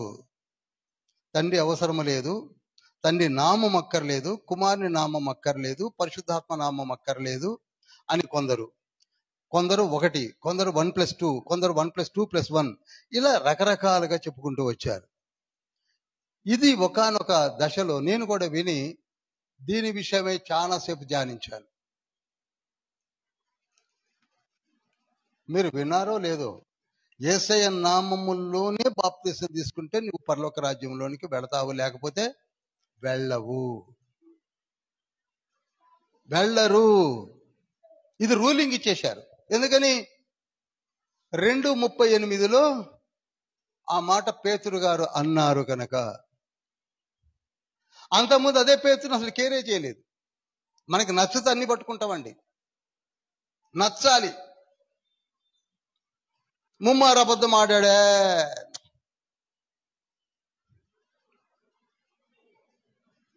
ఇలా అన్నవాళ్ళు. వలబట్టుకొని తిబరయ సముద్రంలోనికి వెళ్ళిపోయాడు ఆయన అన్నారు. కానీ ఇక్కడికి వచ్చేసరికి ఆయన చెప్పాడు గనక యేసుక్రీస్తు నామంలో బాప్తిసం తీసుకోవాల్సిందే అని ఒక డాక్టర్సే పెట్టి పారేశారు. అందుకే దీని విషయంలో నాకు తెలిసిన విషయం ఏమిటంటే, యూదా, మీకు తెలుసు కదా, యూదా ప్రకటన ముందు ఉంటాడు. అతను యేసుక్రీస్తు ప్రభు వారి యొక్క హాఫ్ బ్రదర్, మరియ తల్లికి పుట్టిన చిన్నవాడు ఆయన. యూదా అంటారు అతన్ని. యాకోబు, సీమోను, యోసేపు, యూదా. ఆ యూదా తన పత్రికలో ఏమని రాశాడంటే 3వ వచనములో, మనకందరికీ కలిగడు రక్షణను గూర్చి మీకు వ్రాయవలనని విశేష ఆసక్తి గలవాడనై ప్రయత్నపడుచుండగా పరిశుద్ధులకు ఒక్కసారే అప్పగింపబడిన బోధ నిమిత్తము మీరు పోరాడవలనని మిమ్మల్ని వేడుకొనుచు మీకు వ్రాయవలసి వచ్చెను. ఇప్పుడు మనము బోధ విషయమై పోరాడవలసిన రోజులు వచ్చాయి. ఎందుకని? ఒక 2:38 పట్టుకొని లాగుతున్నారు. అదొక డాక్టరీన్ చేశారండి. మీరు ఎంతమంది విన్నారో నాకు తెలియదు. పెద్ద ఆర్గ్యుమెంట్స్, బట్టలు చింపుకోవడాలు అవే తక్కువ ఇప్పటికీ. అంతేకాని అంతకు మించి మనం చదవడానికి మనకి సమయం లేదు. అది కూడా చెప్తున్నాను. ఎవరైనా అన్నారేమో, పాస్టర్ గారు అన్నారు కనుక, ఈ పాస్టర్ అమ్మ గారు అన్నారు కనుక, లేకపోతే ఆ పాస్టర్ గారు అన్నారు కనుక అండమే తప్ప వాళ్ళే చదవరు. చదివే ఓపిక వాళ్ళకి ఎక్కడిది? అందుకే యూదా అంటున్నాడు ఆత్మపూర్ణుడై, మనము ఈ బోధల విషయమై పోరాడవలసి వస్తుంది, లేకపోతే ఇంకెన్ని వస్తాయో అన్నాడు. అది రాసింది 65 క్రీస్తు శకము పాలస్టీనా ప్రాంతంలో నుంచి యూదా రాశాడు. 65.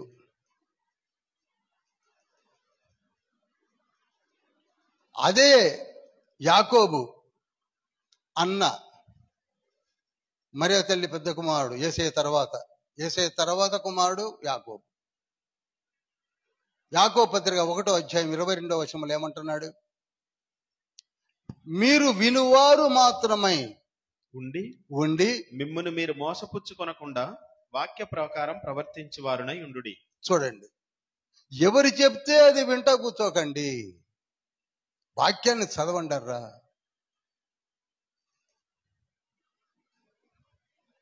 వాక్యాన్ని చదవండి.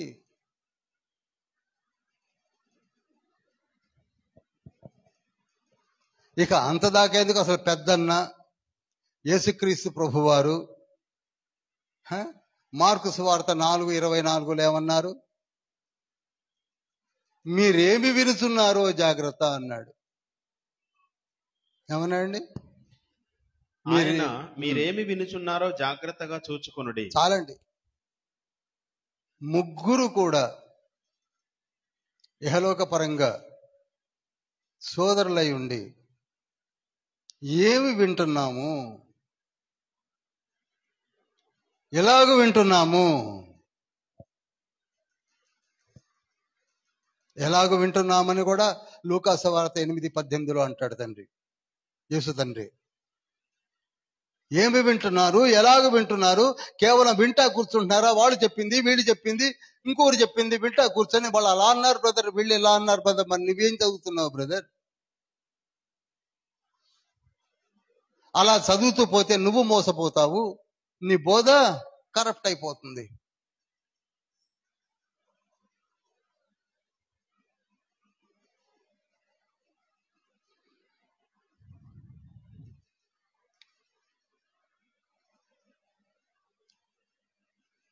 అసలు యేసయ్య మాటలను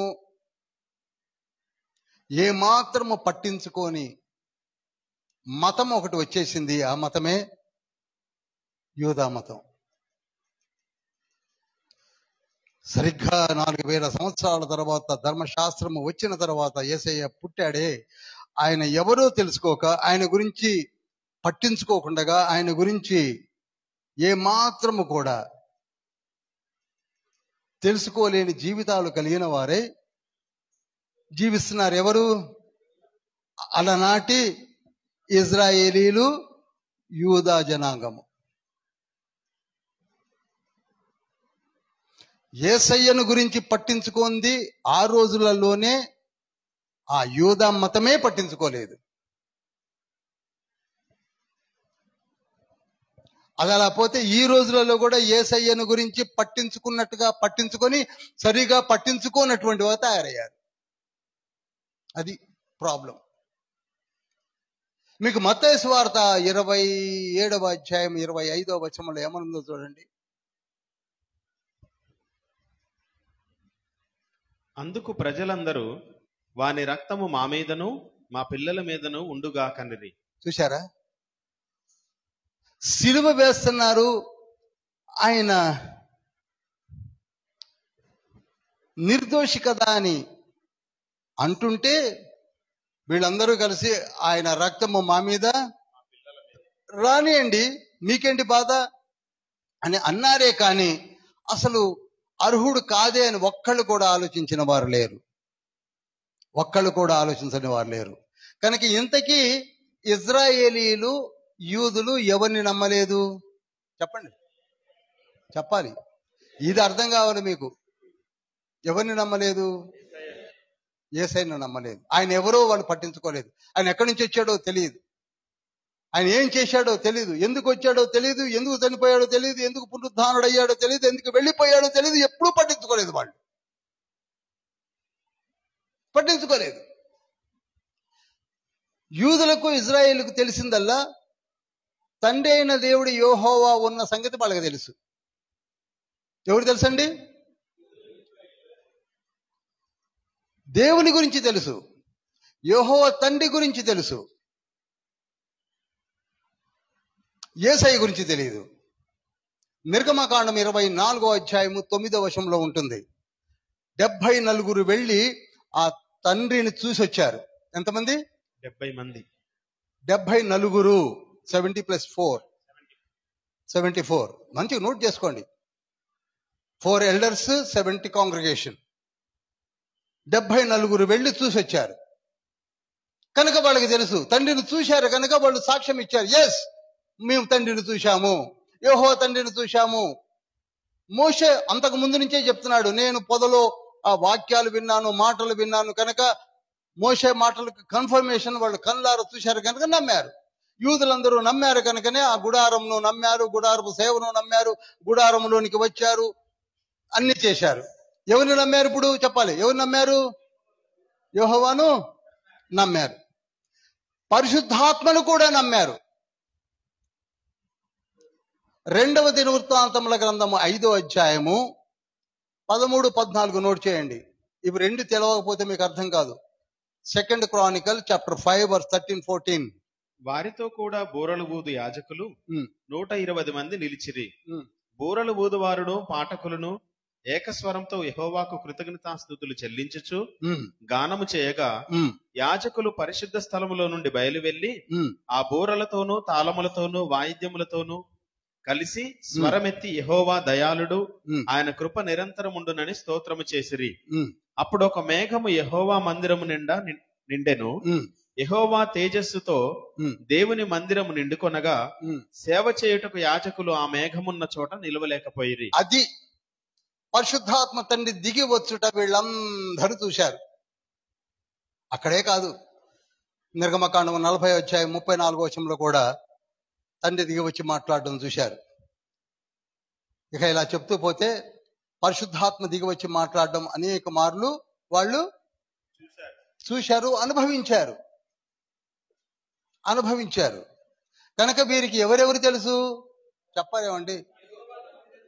యెహోవా తండ్రి తెలుసు, తెలియంది ఎవరు?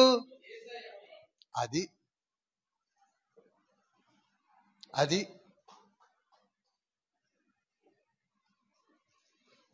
పేతురు అక్కడ పట్టుకున్నాడు.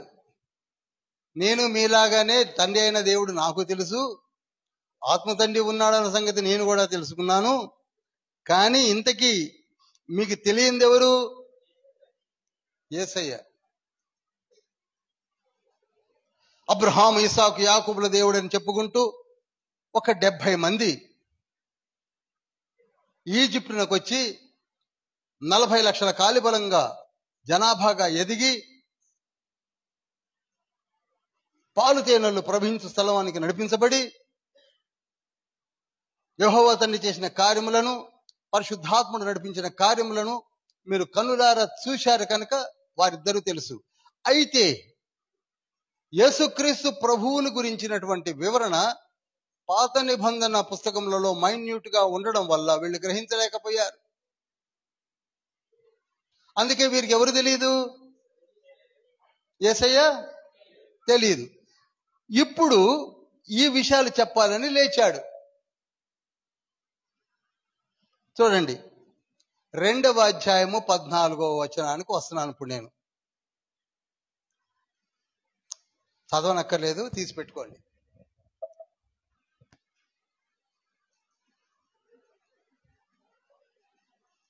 మేమేదో అన్య భాషలో మాట్లాడుతూ మీకు అనేక విషయాలు చెబుతూ ఉంటే కొత్త మధ్యముతో మేము నుండి ఉన్నామని చెప్పుకున్నటకు మీరెందుకు సాహసించారు అని లేచేమంటున్నాడు. చూడండి, ఏమన్నంటే యూదయ మనుష్యులారా. ఏమన్నా అండి? యూదయ మనుష్యులారా. This is first message. Note చేయండి, బోధకులు అందరు నోట్ చేసుకోండి, దయచేసి చెప్పండి అందరికి. This is Bible study. First message అండి.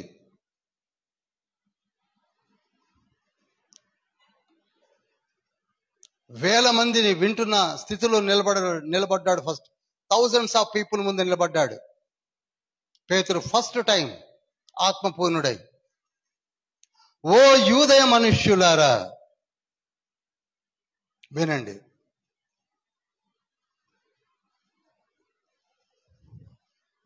యెరూషలేములో కాపురమున్న సమస్త జనులారా, ఇది మీకు తెలియనుగాక. ఇప్పుడు మేము మాతో ఉన్నటువంటి ఈ బ్రదర్స్ అండ్ సిస్టర్స్ అన్య భాషలలో మాట్లాడటం మీరు చూసి విస్మయం పొందుతున్నారు, కానీ అది దేవుడు పలికిన ప్రవచనము. యోవేలు గ్రంథం 2వ అధ్యాయము 17 నుండి ఉంటుంది. 2:28 నుండి 32 వరకు. ఇది అపోస్తుల కార్యము 2వ అధ్యాయం 17వ వచనంలో ఉంది. యోవేలు గ్రంథం 2వ అధ్యాయము 28 నుంచి 32 వరకు ఉంటుంది. ఆ మాటలను ఈయన ఇక్కడ ప్రస్తావించాడు కదండి. చదివారా అందరూ? ఇప్పుడు మీకు ప్రశ్న. పేతురు ఏదో చేపలు పట్టుకుంటాడు, చేపలు పట్టుకొని కేవలం వచ్చి అందరి ముందు నిలబడి ఓ యోదయ మనుషులారా అన్న అనుకుంటున్నారా? యోవేలు గ్రంథం చదవకపోతే ఆయనకి ఎలా తెలుస్తుంది? మనం చదవం. అసలు యోవేలు గ్రంథం తీయమంటే ఇప్పుడు మనకు 5 నిమిషాలు టైం పడుతుంది. పట్టిక తీయాలి. అది కీర్తన ముందు ఉందా, కీర్తన వెనుకుందా? అవలేలే చెప్తున్నాడు, మీరు చదవలేదా? మీకు తెలియదా? యోవేలు గ్రంథములో ఉన్న ప్రవచనమే ఇక్కడ నెరవేర్పు జరుగుతున్నది అని ఆత్మ కుమ్మరింపుని గురించి వివరించాడు. వివరించిన తర్వాత వాళ్ళందరూ ఆశ్చర్యపోతున్నారు. ఏదో చేపలు పట్టుకునేవాడు అనుకున్నాము, కానీ ఈయన రెఫరెన్స్లో చెప్తున్నాడు ఏంటని. అప్పుడు మళ్ళీ 22వ వచనం చూడండి. అప్పుడు ఓ ఇజ్రాయేలు వారలారా, 14వ వచనంలోనేమో యూదులారా అన్నాడు, ఎక్కడేమంటున్నాడు? అందుకే జాగ్రత్తగా అండర్లైన్ చేసి మీరు కూడా చెప్పాలండి. ఇజ్రాయేలీలారా అంటే అది మనకు సంబంధించింది కాదులే, యూదులతో మాట్లాడుతున్నారు అనుకుంటారని. మన దగ్గర ఆ జబ్బు ఉందిగా. కనుక ఇజ్రాయేలు వారలారా, ఈ మాటలు వినండి. దేవుడు అనగా మీకు తెలిసిన దేవుడు ఉన్నాడే, 74 మంది కలిసిపోయి చూశారే, ఆ దేవుడు నజరేయుడగు యేసు చేత అద్భుతములను, మహత్కార్యములను, సూచన క్రియలను మీ మధ్యను చేయించి ఆయనను తన వలన మెప్పు పొందిన వానిగా మీకు కనపరచెను. ఇది మీరు ఎరుగుదురు. దేవుడు నిశ్చయించిన సంకల్పమును ఆయన భవిష్యత్ జ్ఞానమును అనుసరించి అప్పగింపబడిన ఈయనను మీరు దుష్టుల చేత సిలువ వేయించి చంపిరి. ఏం వర్డిక్స్ అండి! ఆయన వచ్చి మీకు ఏం చేశాడు? మహత్కార్యములు చేశాడు, సూచన క్రియలు చేశాడు, మీ మధ్యలోనే తిరిగాడు, దేవుని యొక్క భవిష్యత్ జ్ఞానమును అనుసరించి మాట్లాడాడు, పరలోకమును గురించి చెప్పాడు, మారు మనసు గురించి చెప్పాడు, బాప్తిస్మం గురించి చెప్పాడు. కానీ మీరేం చేశారు? సిలువ వేయించి చంపారు. ఆ తర్వాత మీరు చదవండి, ఇక 24 నుంచి మీరు దగ్గరగా చివరి దాకా చదవండి. నాకు టైం ఎందుకు, మీరు చదువుతారని నమ్మకంతో వదిలేస్తున్నాను. చదవండి దయచేసి, మీకు దండం పెడతాను, చదవండి. వచ్చి కూర్చొని పోవడం కాదు, చదవండి. ఇది బైబిల్ స్టడీ అండి.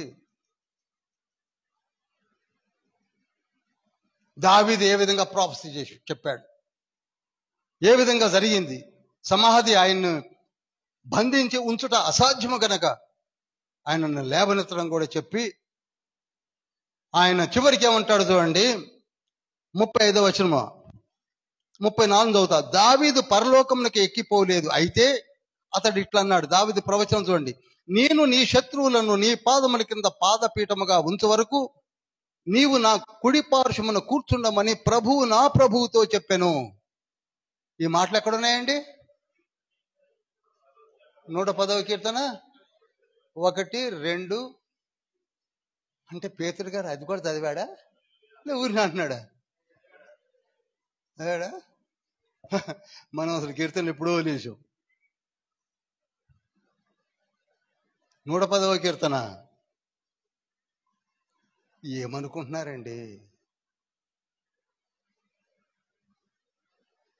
ఆయన చదివిందేమో కానీ కష్టపడ్డారండి. నేను ఈ విధంగా చెప్పుకుంటూ పోతే 1 సంవత్సరం పాటు చెప్తాను అపోస్తుల కార్యంలో.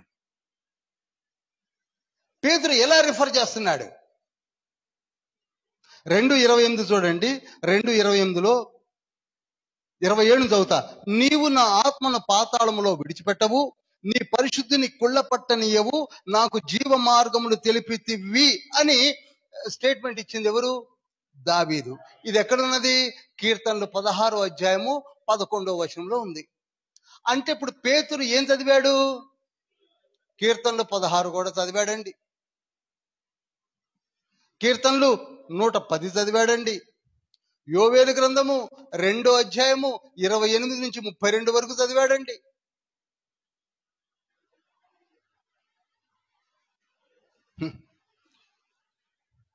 మనము ఏమి చదవకుండానే బోధించే వాళ్ళగా తయారయ్యామండి. ఏం చెప్పినా నడుస్తుంది బ్రదర్ అనే రోజులు వచ్చాయి. 3 వచనాలు, ఒక 2 స్టోరీస్, ఒక పాట, మెసేజ్ అయిపోద్ది. 3 ఒకటి 15 నిమిషాలు, 15 నిమిషాలు, 15 నిమిషాలు, 3 15 45, ఒక 2 స్టోరీస్, ఒక పాట, ముందు వెనక ప్రార్థన ఉంటుంది కదండి, మెసేజ్. ఎప్పుడైతే పెద్ద మెసేజ్ ఇచ్చాడో చూడండి 36వ వచనంలో, మీరు సిలువ వేసిన ఈ యేసునే దేవుడు ప్రభువుగాను క్రీస్తుగాను నియమించెను. ఓ యూదులారా, ఓ ఇజ్రాయేలీలారా, ఎవరినైతే మీరు సిలువ వేశారో ఆయనే మీకు ప్రభువు, ఆయనే క్రీస్తు. We don't know about Adonai and we don't know about Christ. ఎంత పెద్ద గారిసి పేతురు పడిపోయినా మనకు అర్థం కాదు. ఎవరైతే మీరు ఎరుగక సిలువ వేశారో ఆయన ఎవరో కాదు, ఆయన ప్రభువు, ఆయన క్రీస్తు, ఆయన వర్డ్ ఆఫ్ గాడ్.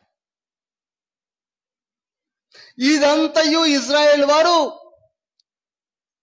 నిశ్చయముగా రూఢిగా తెలుసుకొనవలెను అని చెప్పేసరికి వికసచ్చిపోయారండి వాళ్ళు. అమ్మ బాబాయ్, ఊపిరాడకుండా పోయింది వాళ్ళకి. 14వ వచనం మొదలుపెట్టి 22లో చెప్పిన మాటలను జ్ఞాపకం చేసుకొని 36లోకి వచ్చేసరికి వాళ్ళ పని అయిపోయి వెంటనే అన్నారు. 37వ వచనంలో ఏమంటున్నారు? వారు ఈ మాట విని హృదయములో నొచ్చుకొని, సహోదరులారా మేమేమి చెయ్యాలో చెప్పు అని అడిగారు. వారికి ఎక్కింది. అప్పుడు చప్పట్లు కొట్టండి. నువ్వు చెప్పింది కరెక్టే, మాకు యెహోవా తండ్రి తెలుసు, మేము చూశాం. మాకు పరిశుద్ధాత్మ తండ్రి గురించి కూడా తెలుసు. మా పితరుల అనుభవాన్ని చెప్పారు. కానీ మాకు యేసయ్య ఎవరో తెలియదు అనుకున్నాం, తెలుసుకోలేకపోయాం. ఆయన ఎవరో అనుకున్నాం. ఎందుకంటే గల్లీ ప్రాంతం నుంచి అప్పుడప్పుడు వస్తున్నాడు పోతున్నాడు 79 కిలోమీటర్ల అప్ అండ్ డౌన్ చూశామే. కానీ ఆయనలో ఇంత ఉన్నదన్న సంగతి మీరు చెప్పేదాకా మాకు తెలియదు అని బిక్కసచ్చిపోయి ఇప్పుడు మమ్మల్ని ఏం చేయమంటారు అన్నప్పుడు మొదలు పెట్టాడు 38లో. ఏమన్నాడంటే ఇప్పుడు చూడండి, అప్పుడు పేతురు మీరు మారు మనసు పొందండి, పాప క్షమాపణ నిమిత్తము ప్రతివాడు యేసుక్రీస్తు నామమున బాప్తిస్మము పొందాలి. మీరు అనుకుంటున్నారేమో బాప్తిస్మం తీసుకుంటాం తండ్రి నామములో పరిశుద్ధాత్మ నామము. No no no no.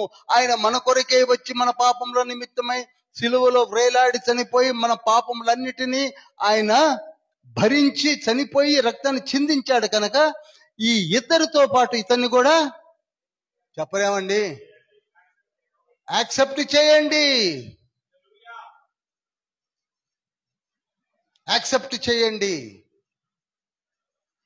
అసలు మన కొరకై వచ్చి చనిపోయింది ఈయన రక్షకుడు. పాటలు పాడుతాం రేపు ఇంకొక 20 రోజుల్లో. రక్షకుడు దయించినాడట మన కొరకు, పరమ రక్షకుడు దయించినాడట 2000 సంవత్సరాల క్రితం.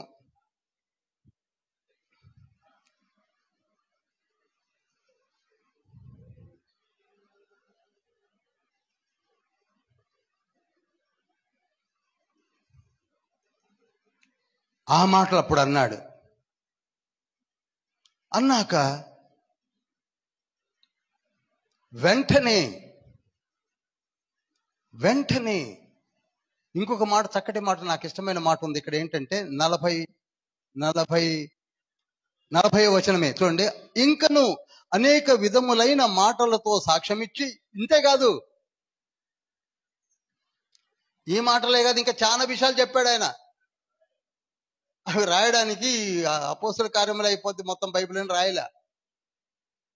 ఇంకను అనేక విధములైన మాటలతో సాక్ష్యమిచ్చి మీరు మూర్ఖులకు ఈ తరము వారికి వేరే రక్షణ పొందుడని వారిని హెచ్చరించే. ఇప్పటికైనా మీరు ఆడు ముఖం వీడి ముఖం చూసుకుంటూ రక్షణ పొందకుండా కూర్చోకండి, రక్షణ పొందండి అని.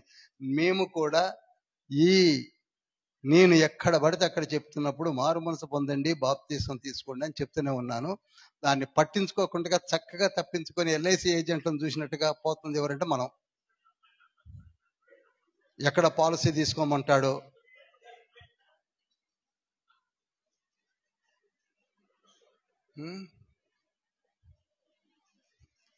ఒకవేళ నేను ఎక్కడన్నా పోతుంటే నా ఎదురుగా వచ్చినట్టు పక్క నుంచి వెళ్ళిపోతాడు. మళ్ళీ ఈయన ఏం బ్రదర్ మారు మనసు పొందావా అంటాడేమోనని.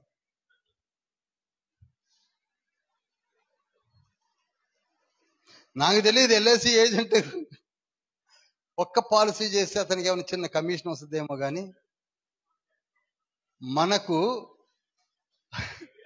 ఒక రక్షణలోనికి నడిపిస్తే మనకు వచ్చేది ఏమిటో తెలుసా? చక్కటి మాట యాకోబు అన్నాడు. ఒకసారి చదువుతారా? యాకోబు పత్రిక 5వ అధ్యాయం 20వ వచనంలో అంటాడు. 5:20లో ఒక్కడిని రక్షిస్తే పాపిని వాని తప్పు మార్గం నుండి మళ్లించువాడు మరణము నుండి ఒక ఆత్మను రక్షించి ఆగదాం. వాడు నరకములోనికి వెళ్లకుండా, మరణం నుండి అంటే నరకములోనికి వెళ్లకుండా తప్పించి అనేక పాపములలో నుండి అతన్ని విడుదల గావించిన వాళ్ళం అవుతాం. హల్లెలూయా, చప్పట్లు కొట్టండి. ఇది మనకొచ్చే బోనస్. ఇది మనకొచ్చే బోనస్. ఇప్పటికీ నేను మీతో చెప్తున్నాను, ఎవరైనా మారు మనసు పొందిన వాళ్ళు ఉంటే నిర్దాక్షిణ్యంగా చెప్తున్నాను, ప్లీజ్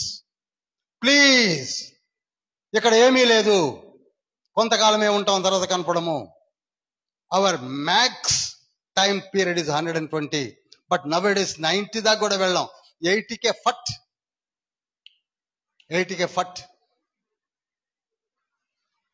దానికే విరవీగిపోతున్నాం, ఆనందిస్తున్నాం, ఏదేదో చేయడానికి ఏవేవో అనుకుంటున్నాం. మారు మనసు పొందండి. ఈ లోకం ఏమనుకుంటే నీకెందుకు, నువ్వు సిద్ధపడు, నీవు మారు మనసు పొందని తండ్రి చెప్తున్నాడు. ఈ 66 పుస్తకాల్లో ఉన్నది అది ఒకటేనండి, రక్షణ. అప్పుడు ఈ మాటలు విన్నవారు ఏమయ్యారు తెలుసా? ఇంచుమించు 3,000 మంది. చెప్పలేమండి? ఒకే మెసేజ్ 3,000 మంది. నేను 44 పుస్తకాలు చెప్పి 3.5 సంవత్సరాల నుంచి నాకు మంచి తెలంగాణ భాషలో ఏవో మాటలు గుర్తుకొస్తున్నాయి, అనడం ఇష్టం లేదు కానీ మరి ఎంతమంది పొందారో మన పాస్టర్కి తెలుసా లెక్క.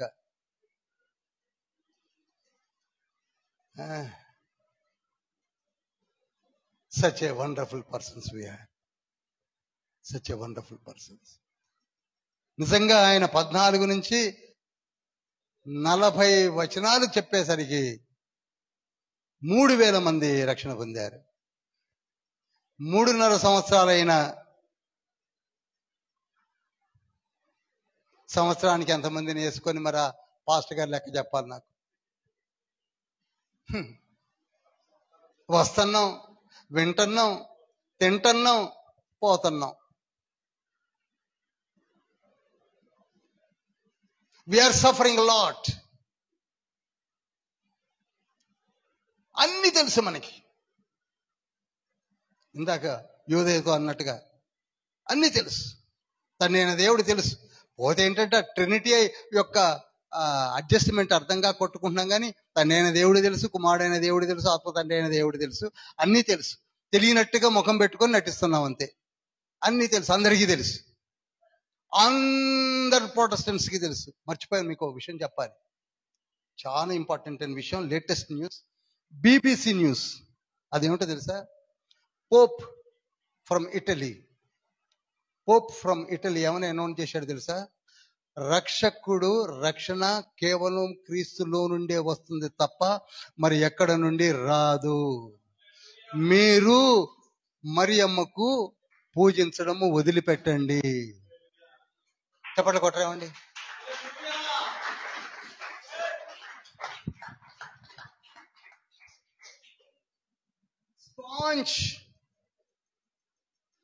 స్టాంచ్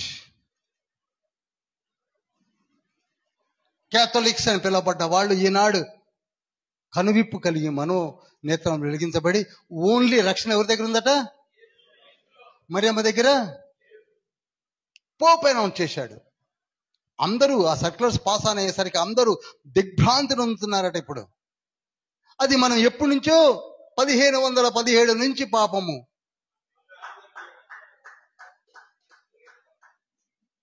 ఎన్నైనా men may come and men may go.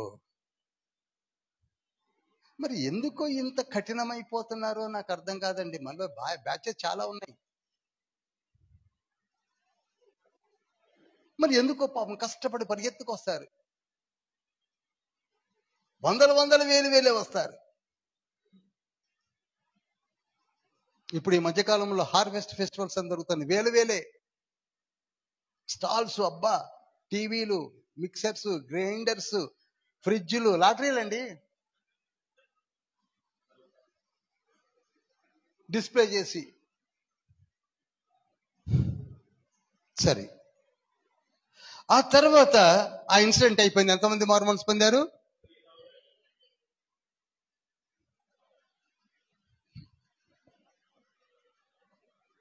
సరే, రెండో ఇన్సిడెంట్ చెప్పి ఆపుతాను, లేకపోతే వద్దులే. 2, 3 అవన్నీ నెక్స్ట్ వీకే చెప్తాను. ఎందుకనగా సగంలో ఆగిపోతుంది. ఈ ఫస్ట్ ఇన్స్టాన్స్ లోనే ఎంతమంది మారారు? ఫస్ట్ క్రిస్టియన్స్ అయింది 3,000 మంది. ఫస్ట్ క్రిస్టియన్స్ గా యాక్సెప్ట్ చేసింది 3,000 మంది. యూదయలో, బయట కాదు సుమా, బయట కాదు, యూదయలో. తండ్రి పలికిన ప్రాఫెసీ గుర్తుంది కదా మీకు? యూదయల్లో మొట్టమొదటిగా ప్రకటించబడుతుంది. యూదయల్లో 3,000 మంది. రేపు నెక్స్ట్ వీక్ చెప్పబోతున్న 4,000 మంది.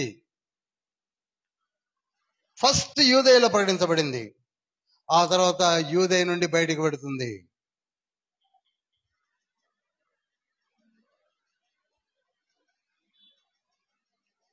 నేను మరలా చెప్తున్నానండి, ఒక్క మాటను గుర్తుపెట్టుకోండి. మారు మనసు పొందడానికి ప్రయత్నం చేయండి. మారు మనసు అంటే ఏంటనుకుంటున్నారు? తాగుడు మానేయాలి, వ్యభిచారం మానేయాలి, అబద్ధాలు మానేయాలి, మోసం చేయడం మానేయాలి, బూతులు మానేయాలి, దగాలు, మోసాలు ఇవన్నీ మానేయాలి. అందుకే కష్టమవుతుంది మనకి. కొందరు బూతులు అయితే అశువుగా వస్తుంటాయి. అసలు వాళ్ళు బూతులు అనుకోరు పాపం. బస్సులో కూడా ఒక ఇద్దరు మాట్లాడుకుంటున్నారు, బస్సులో బూతులు అవలేలుగా మాట్లాడుకుంటున్నారు. అసలు వాళ్ళు బస్సులో ఉన్నామని కానీ అది బూతులని కానీ పట్టించుకోవట్లేదు వాళ్ళు. ఇక అబద్ధం అంటారా? నీళ్లప్రాయమే. పక్కన ఎవరన్నా ఉండే వాళ్ళు ఎవరో కాదు, మళ్ళీ పాస్టర్స్ని చూశాను నేను. సో కాల్డ్ పాస్టర్స్ అందరి కారుసుమా? ఎందుకండి? ఎవరినండి మోసం చేసుకుంటుంది? ఎవరిని? గలతీ పత్రిక 6:7 ఉంది, దేవుడు ఎప్పుడు వెక్కిరించబడడు, నీవు మోసపోకు.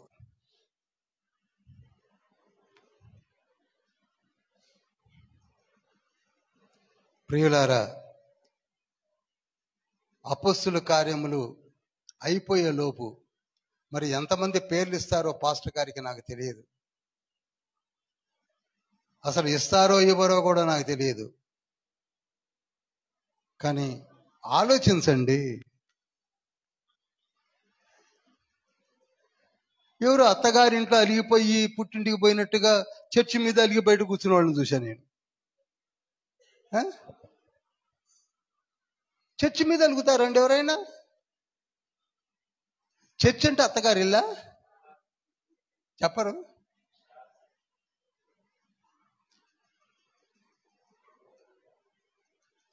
లాస్ట్ టైం చెప్పాను కనుక చెప్పలేదు. అందుకే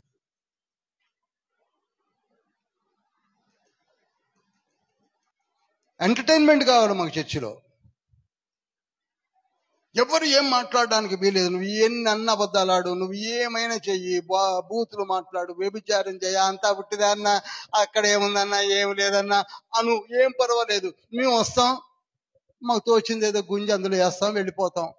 దీనికి అంశాలు ఏంటండి అనేవాళ్ళు లేరా? దానికి ఒక చర్చి, దానికి ఒక ఆర్గనైజింగ్ కమిటీ, దానికి ఒక పాస్టరు. ఎన్ని సంవత్సరాలైనా కానీ మా సంఘం ఉందా లేదా? ఉంది. మళ్ళీ కొందరు అంటారు మా తల్లి సంఘం. ఎన్ని చేసినా మా తల్లి సంఘాన్ని వదిలిపెట్టనండి. వదిలిపెట్టకు. నేను వదిలిపెట్టమని ఎవరు అంటున్నారు? ఎందుకు వదలడము, ఎందుకు ఏం మాట్లాడండి ఇవన్నీ? అసలు గుడికి వచ్చేది దేనికి? సంవత్సరాలు మారుతుంది దేనికి? 65:11 శామ్ కీర్తనలు 65:11 ఏమనున్నది? He crown the year with his goodness and his path drip with abundance అని ఉంటుంది. ఆయన జాడలు సారము వెదజల్లుచున్నవి. ఇక్కడ సారము వెదజల్లుచున్నది. ఇక్కడ తండ్రి ఉన్నాడు. ఇక్కడ షకీనా తేజ మహిమతో నింపబడుతుంది. అందుకు మనం వస్తున్నాం, అంతేగాని ఇక్కడ అలిగి బయట కూర్చోడానికి కాదు. నీకు జ్ఞానము ఖచ్చితంగా తండ్రి నీకు జ్ఞానమునిస్తే, నేను మాట చెప్తాను, నాకు తెలిసి యూదా పత్రిక ఓన్లీ 25 వర్సెసే ఉంటాయి. 25 వచనాలని 20 సార్లు చదవండి, లేదా 25 సార్లు చదవండి, మూసేతో ఒక్క ముక్క గుర్తుండదు. ఎందుకని అంటే ఇందులో కూర్చోబెట్టే తండ్రి నీలో లేడు, అంతే, అంతకంటే ఇంకేమీ లేదు. నువ్వు ఎప్పుడైతే ఫ్రెష్గా ఉంటావో అప్పుడు తండ్రి వచ్చి నీకన్నీ వివరిస్తాడు, జ్ఞాపక శక్తినిస్తాడు, నీతోటే బోధింప చేస్తాడు. లేకపోతే ఒక పేతురు చేపలు పట్టేవాడు, ఇంకా ముందు చూస్తారు మీరు, ఎన్ని రెఫరెన్స్లు వదులుతాడో తెలుసా?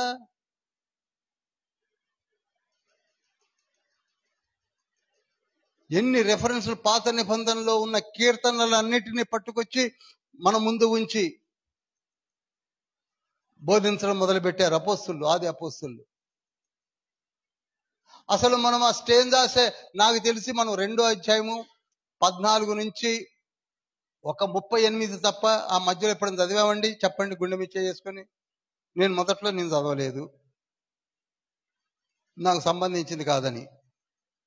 అయినా అసలు అపోస్తుల కార్యంలో ముట్టుకొని, ఎందుకంటే అది 28 అని. ఏదో 117వ కీర్తన చదువుకునే లేక అందరం లేచి నిలబడదాం. అపోస్తుల కార్యములు అయ్యే లోపల మరి ఎంతమంది పేర్లు ఇస్తారో చూస్తాను నేను. అయినా మనం వదలడం కష్టం లేండి, ఎందుకంటే మనం అట్లా పట్టుకొని ఉన్నాయి పిల్లదయ్యాలు.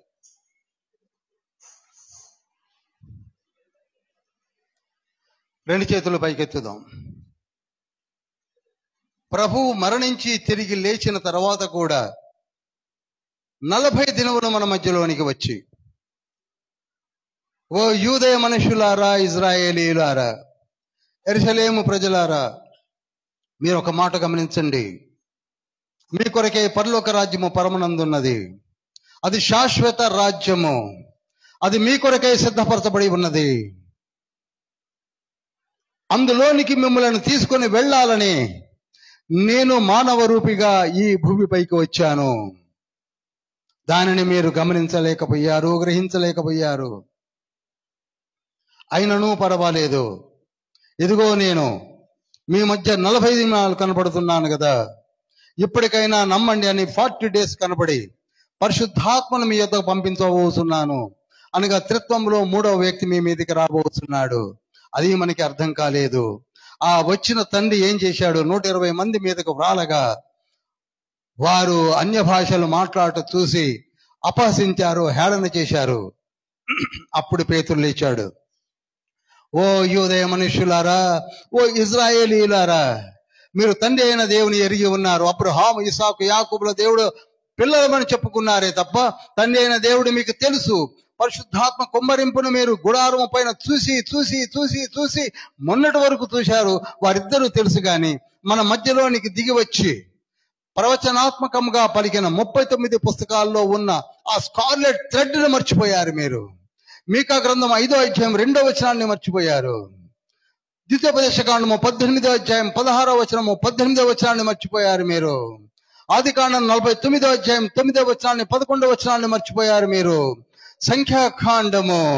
సంఖ్యాకాండములో యాకోబులో నుండి నక్షత్రము ఉదయించునని 24వ అధ్యాయం 17వ వచనాన్ని మర్చిపోయారు మీరు. నిర్గమకాండం 23వ అధ్యాయం 20వ వచనంలో ఇదిగో నాకు ముందుగా నేను మీకు ఒక దూతను పంపుతున్నానని పంపిన ఆ దూతే మన ముందు మన మధ్యలోనికి వచ్చిన యేసయ్య అన్న సంగతిని మీరు మర్చిపోయారు. మలాకీ గ్రంథం 2వ అధ్యాయము, మలాకీ గ్రంథము 3వ అధ్యాయం 2వ వచనంలో ఆయన మన మధ్యలోనికి వచ్చినప్పుడు మీరు ఎక్కడ తాళగలరు అని చెప్పిన ఆయన ఎవరో కాదు, యేసయ్య 2వ రాకడని చెప్పిన విషయాన్ని కూడా మర్చిపోయాం. మనము చదవలేకపోతున్నాము కనుక ఈనాడు తెలుసుకున్న మనము అలనాడు వారు సంగతి పక్కకుంచి ఈనాడు మనము తర్జన భర్జనలు మానివేసి ఆయన ఎవరో కాదు, ట్రినిటీలో 2వ వ్యక్తిగా కనపడుతున్నాడు. ఆయనే జ్ఞానమునకు జ్ఞానమై ఉన్నాడు. ఆయనే కృపకు కృపయై ఉన్నాడు. ఆయనే రక్షకుడై ఉన్నాడు. ఆయనే తీర్పరి అయి ఉన్నాడు. ఆయనే సమస్త పాపములకు ఆయనే ఆది సంభూతుడై వాటిని తీసివేయుటకు వచ్చి ఉన్నాడు. ఆయనను మనము పట్టించుకోలేకపోతున్నాము. అందుకే పేతురు ప్రకటించింది ఏమిటనగా, త్రిత్వములో ఉన్న 2వ వ్యక్తిని మీరు తెలుసుకోండి, రక్షణ పొందండి, రక్షణ పొందండి, ఆయనను కూడా మీరు యాక్సెప్ట్ చేయండి అని చెప్తే ఈనాడు ఆ ఒక్క పేరు పట్టుకొని మొదటి తండ్రిని 3వ తండ్రిని వదిలిపెట్టి పారేశాం. ప్రియులారా, వచ్చే వారం అద్భుతమైనటువంటి విషయాన్ని తెలుసుకోబోతున్నాం. రండి. ప్రార్థన. ప్రభువా, 2 చేతుల పైకెత్తి సంఘమంతో ప్రార్థన చేయుచున్నది. నిజమే, మేము తెలుసుకోలేకపోయాం. ట్రినిటీ అనే వర్డ్ లేదని అనుకున్నాము, కానీ వేరే విధంగా వెళ్ళిపోయామే తప్ప తండ్రి అయిన దేవుడు, కుమారుడైన దేవుడు, ఆత్మ అయిన దేవుడు 66 పుస్తకాల్లో మీరు ఆయా కార్యములు జరిగించిన విధమును పరిశుద్ధ బైబిల్ గ్రంథము ఘోషించుచున్నగా పట్టించుకోలేకపోయాము. ఈనాడు పేతురు మా కళ్ళు తెరిపించాడు. అలనాడు వారికి, ఈనాడు మాకు మేము తెలుసుకున్నాము. యేసయ్యను గురించి స్పష్టముగా ఇంకా తెలుసుకుంటాము. అపోస్తుల కార్యములు పూర్తి అవకమునిపై మేము కూడా మారు మనసు పొంది తండ్రి యొక్కయు కుమారుని యొక్కయు పరిశుద్ధాత్మ నామములో బాప్తిస్మము తీసుకొని పరలోక రాజ్యములోనికి మేము వచ్చుటకు మా మార్గములను సుముఖము చేసుకుంటాము. యేసయ్య మమ్మల్ని కరుణించండి. యేసయ్య మా జీవితాన్ని ఫలభరితం గావించండి. యేసయ్య మా కుటుంబాలను మీ చేతిలో ఉంచాము, మా బిడ్డలను మీ చేతిలో ఉంచాము, మా వ్యాపారములను మీ చేతిలో ఉంచాము, మా ఉద్యోగాలను మీ చేతిలో ఉంచాము. సమస్త సృష్టికి వీటిని ప్రకటించమని మీరు చెప్పినప్పుడు మేము అర్థం చేసుకోలేకపోయాము. ఇప్పుడు అర్థం చేసుకున్నాము, అనేకులకు ప్రకటిస్తాము. మాకు రక్షణ కావాలి, మాకు మీరు ఏమిటో అందరికీ తెలియచేయాలి. యేసయ్య అనగా రక్షకుడు. ఈ భూమిపైన మరి ఏ నామమున రక్షణ లేదు except Jesus, except Jesus, Jesus, Jesus, Jesus. నేనే మార్గము సత్యము జీవం అన్న మాటలను ప్రకటించడానికి మేము బయలుదేరుతాము. తండ్రి మమ్మలను వాడుకోండి ప్రభా, మమ్మలను వాడుకోండి యేసయ్య. మిక్కిలి ప్రేమ కనికరం కలిగిన మహోన్నతుల పరిశుద్ధుల పరలోకపు మీరు దీవించి ఆశీర్వదించి మాతో మాట్లాడిన ప్రతి మాటను అనేకులకు పఠిస్తాము తండ్రి, అనేకులకు బోధిస్తాం, ఆత్మపూర్ణులుగా లేస్తాము. మాలో నుండి అనేకులు లేవనెత్తండి. ఆన్లైన్లో వీక్షిస్తున్నటువంటి దైవజనులను మరి మెండైన కృపలో భద్రపరుచుకొని అద్భుతంగా వాడుకోండి తండ్రి. మీ రాకడలో మేమందరము సాక్షార్థమై నిలబడాలి. మార్పులు వస్తున్నాయి. కాన్స్టాంటైన్ చక్రవర్తి కాలంలో ఏర్పడినటువంటి రోమన్ క్యాథలిక్ బోధలన్నీ కూడా ఇప్పుడు పటాపంచలైపోయాయి తండ్రి. మీరే రక్షకులని అనౌన్స్మెంట్ జరుగుతున్నాయి తండ్రి. అనగా ప్రపంచమంతటా ఒకే ఒక రక్షకుడు ఉన్నాడు, ఆయన పేరు యేసు అని ప్రతి క్రైస్తవుని నోట పలికించబోయే కాలము వచ్చి ఉన్న తండ్రి. స్తోత్రములు, స్తోత్రములు, స్తోత్రములు, స్తోత్రములు తండ్రి, స్తోత్రములు తండ్రి, స్తోత్రములు. మా సంఘ కాపరిని, వారి కుటుంబమును దీవించండి. ఎగ్జిక్యూటివ్ బాడీని దీవించండి. ఉమెన్ ఫెలోషిప్ను దీవించండి. యూత్ ఫెలోషిప్ను దీవించండి. దూర ప్రాంతంలో నుంచి మా మధ్యలో నడిపించబడిన దైవజనులు అద్భుతమైన సేవ చేస్తున్నారు. మేము తెలుసో తెలియకో అర్థం కాక జీవిస్తున్న ఈ తరుణంలో దివ్య జ్ఞానాన్ని మీరు మాకు అనుగ్రహించండి. ఈ బైబిల్ స్టడీ ద్వారా అనేక విషయములు తెలుసుకొని అనేకులకు జ్ఞానయుక్తమైన మాటలను వివరించి చెప్పుటకు కావలసిన దివ్య జ్ఞానమును వారికి అనుగ్రహించండి. వారు పరిగెత్తుతూ బోధించినట్లుగా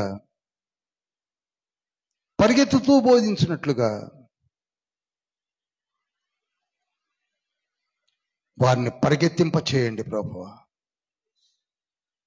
మీ కార్యములు మా ఎడల జరిగించండి.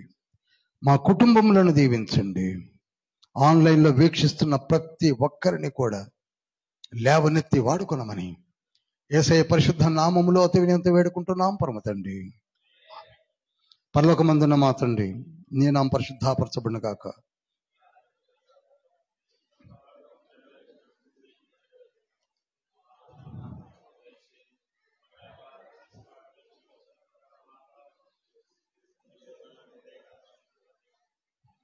రాజ్యము, శక్తి, మహిమ నిరంతరం నీవైనవి తండ్రి. ఆమేన్.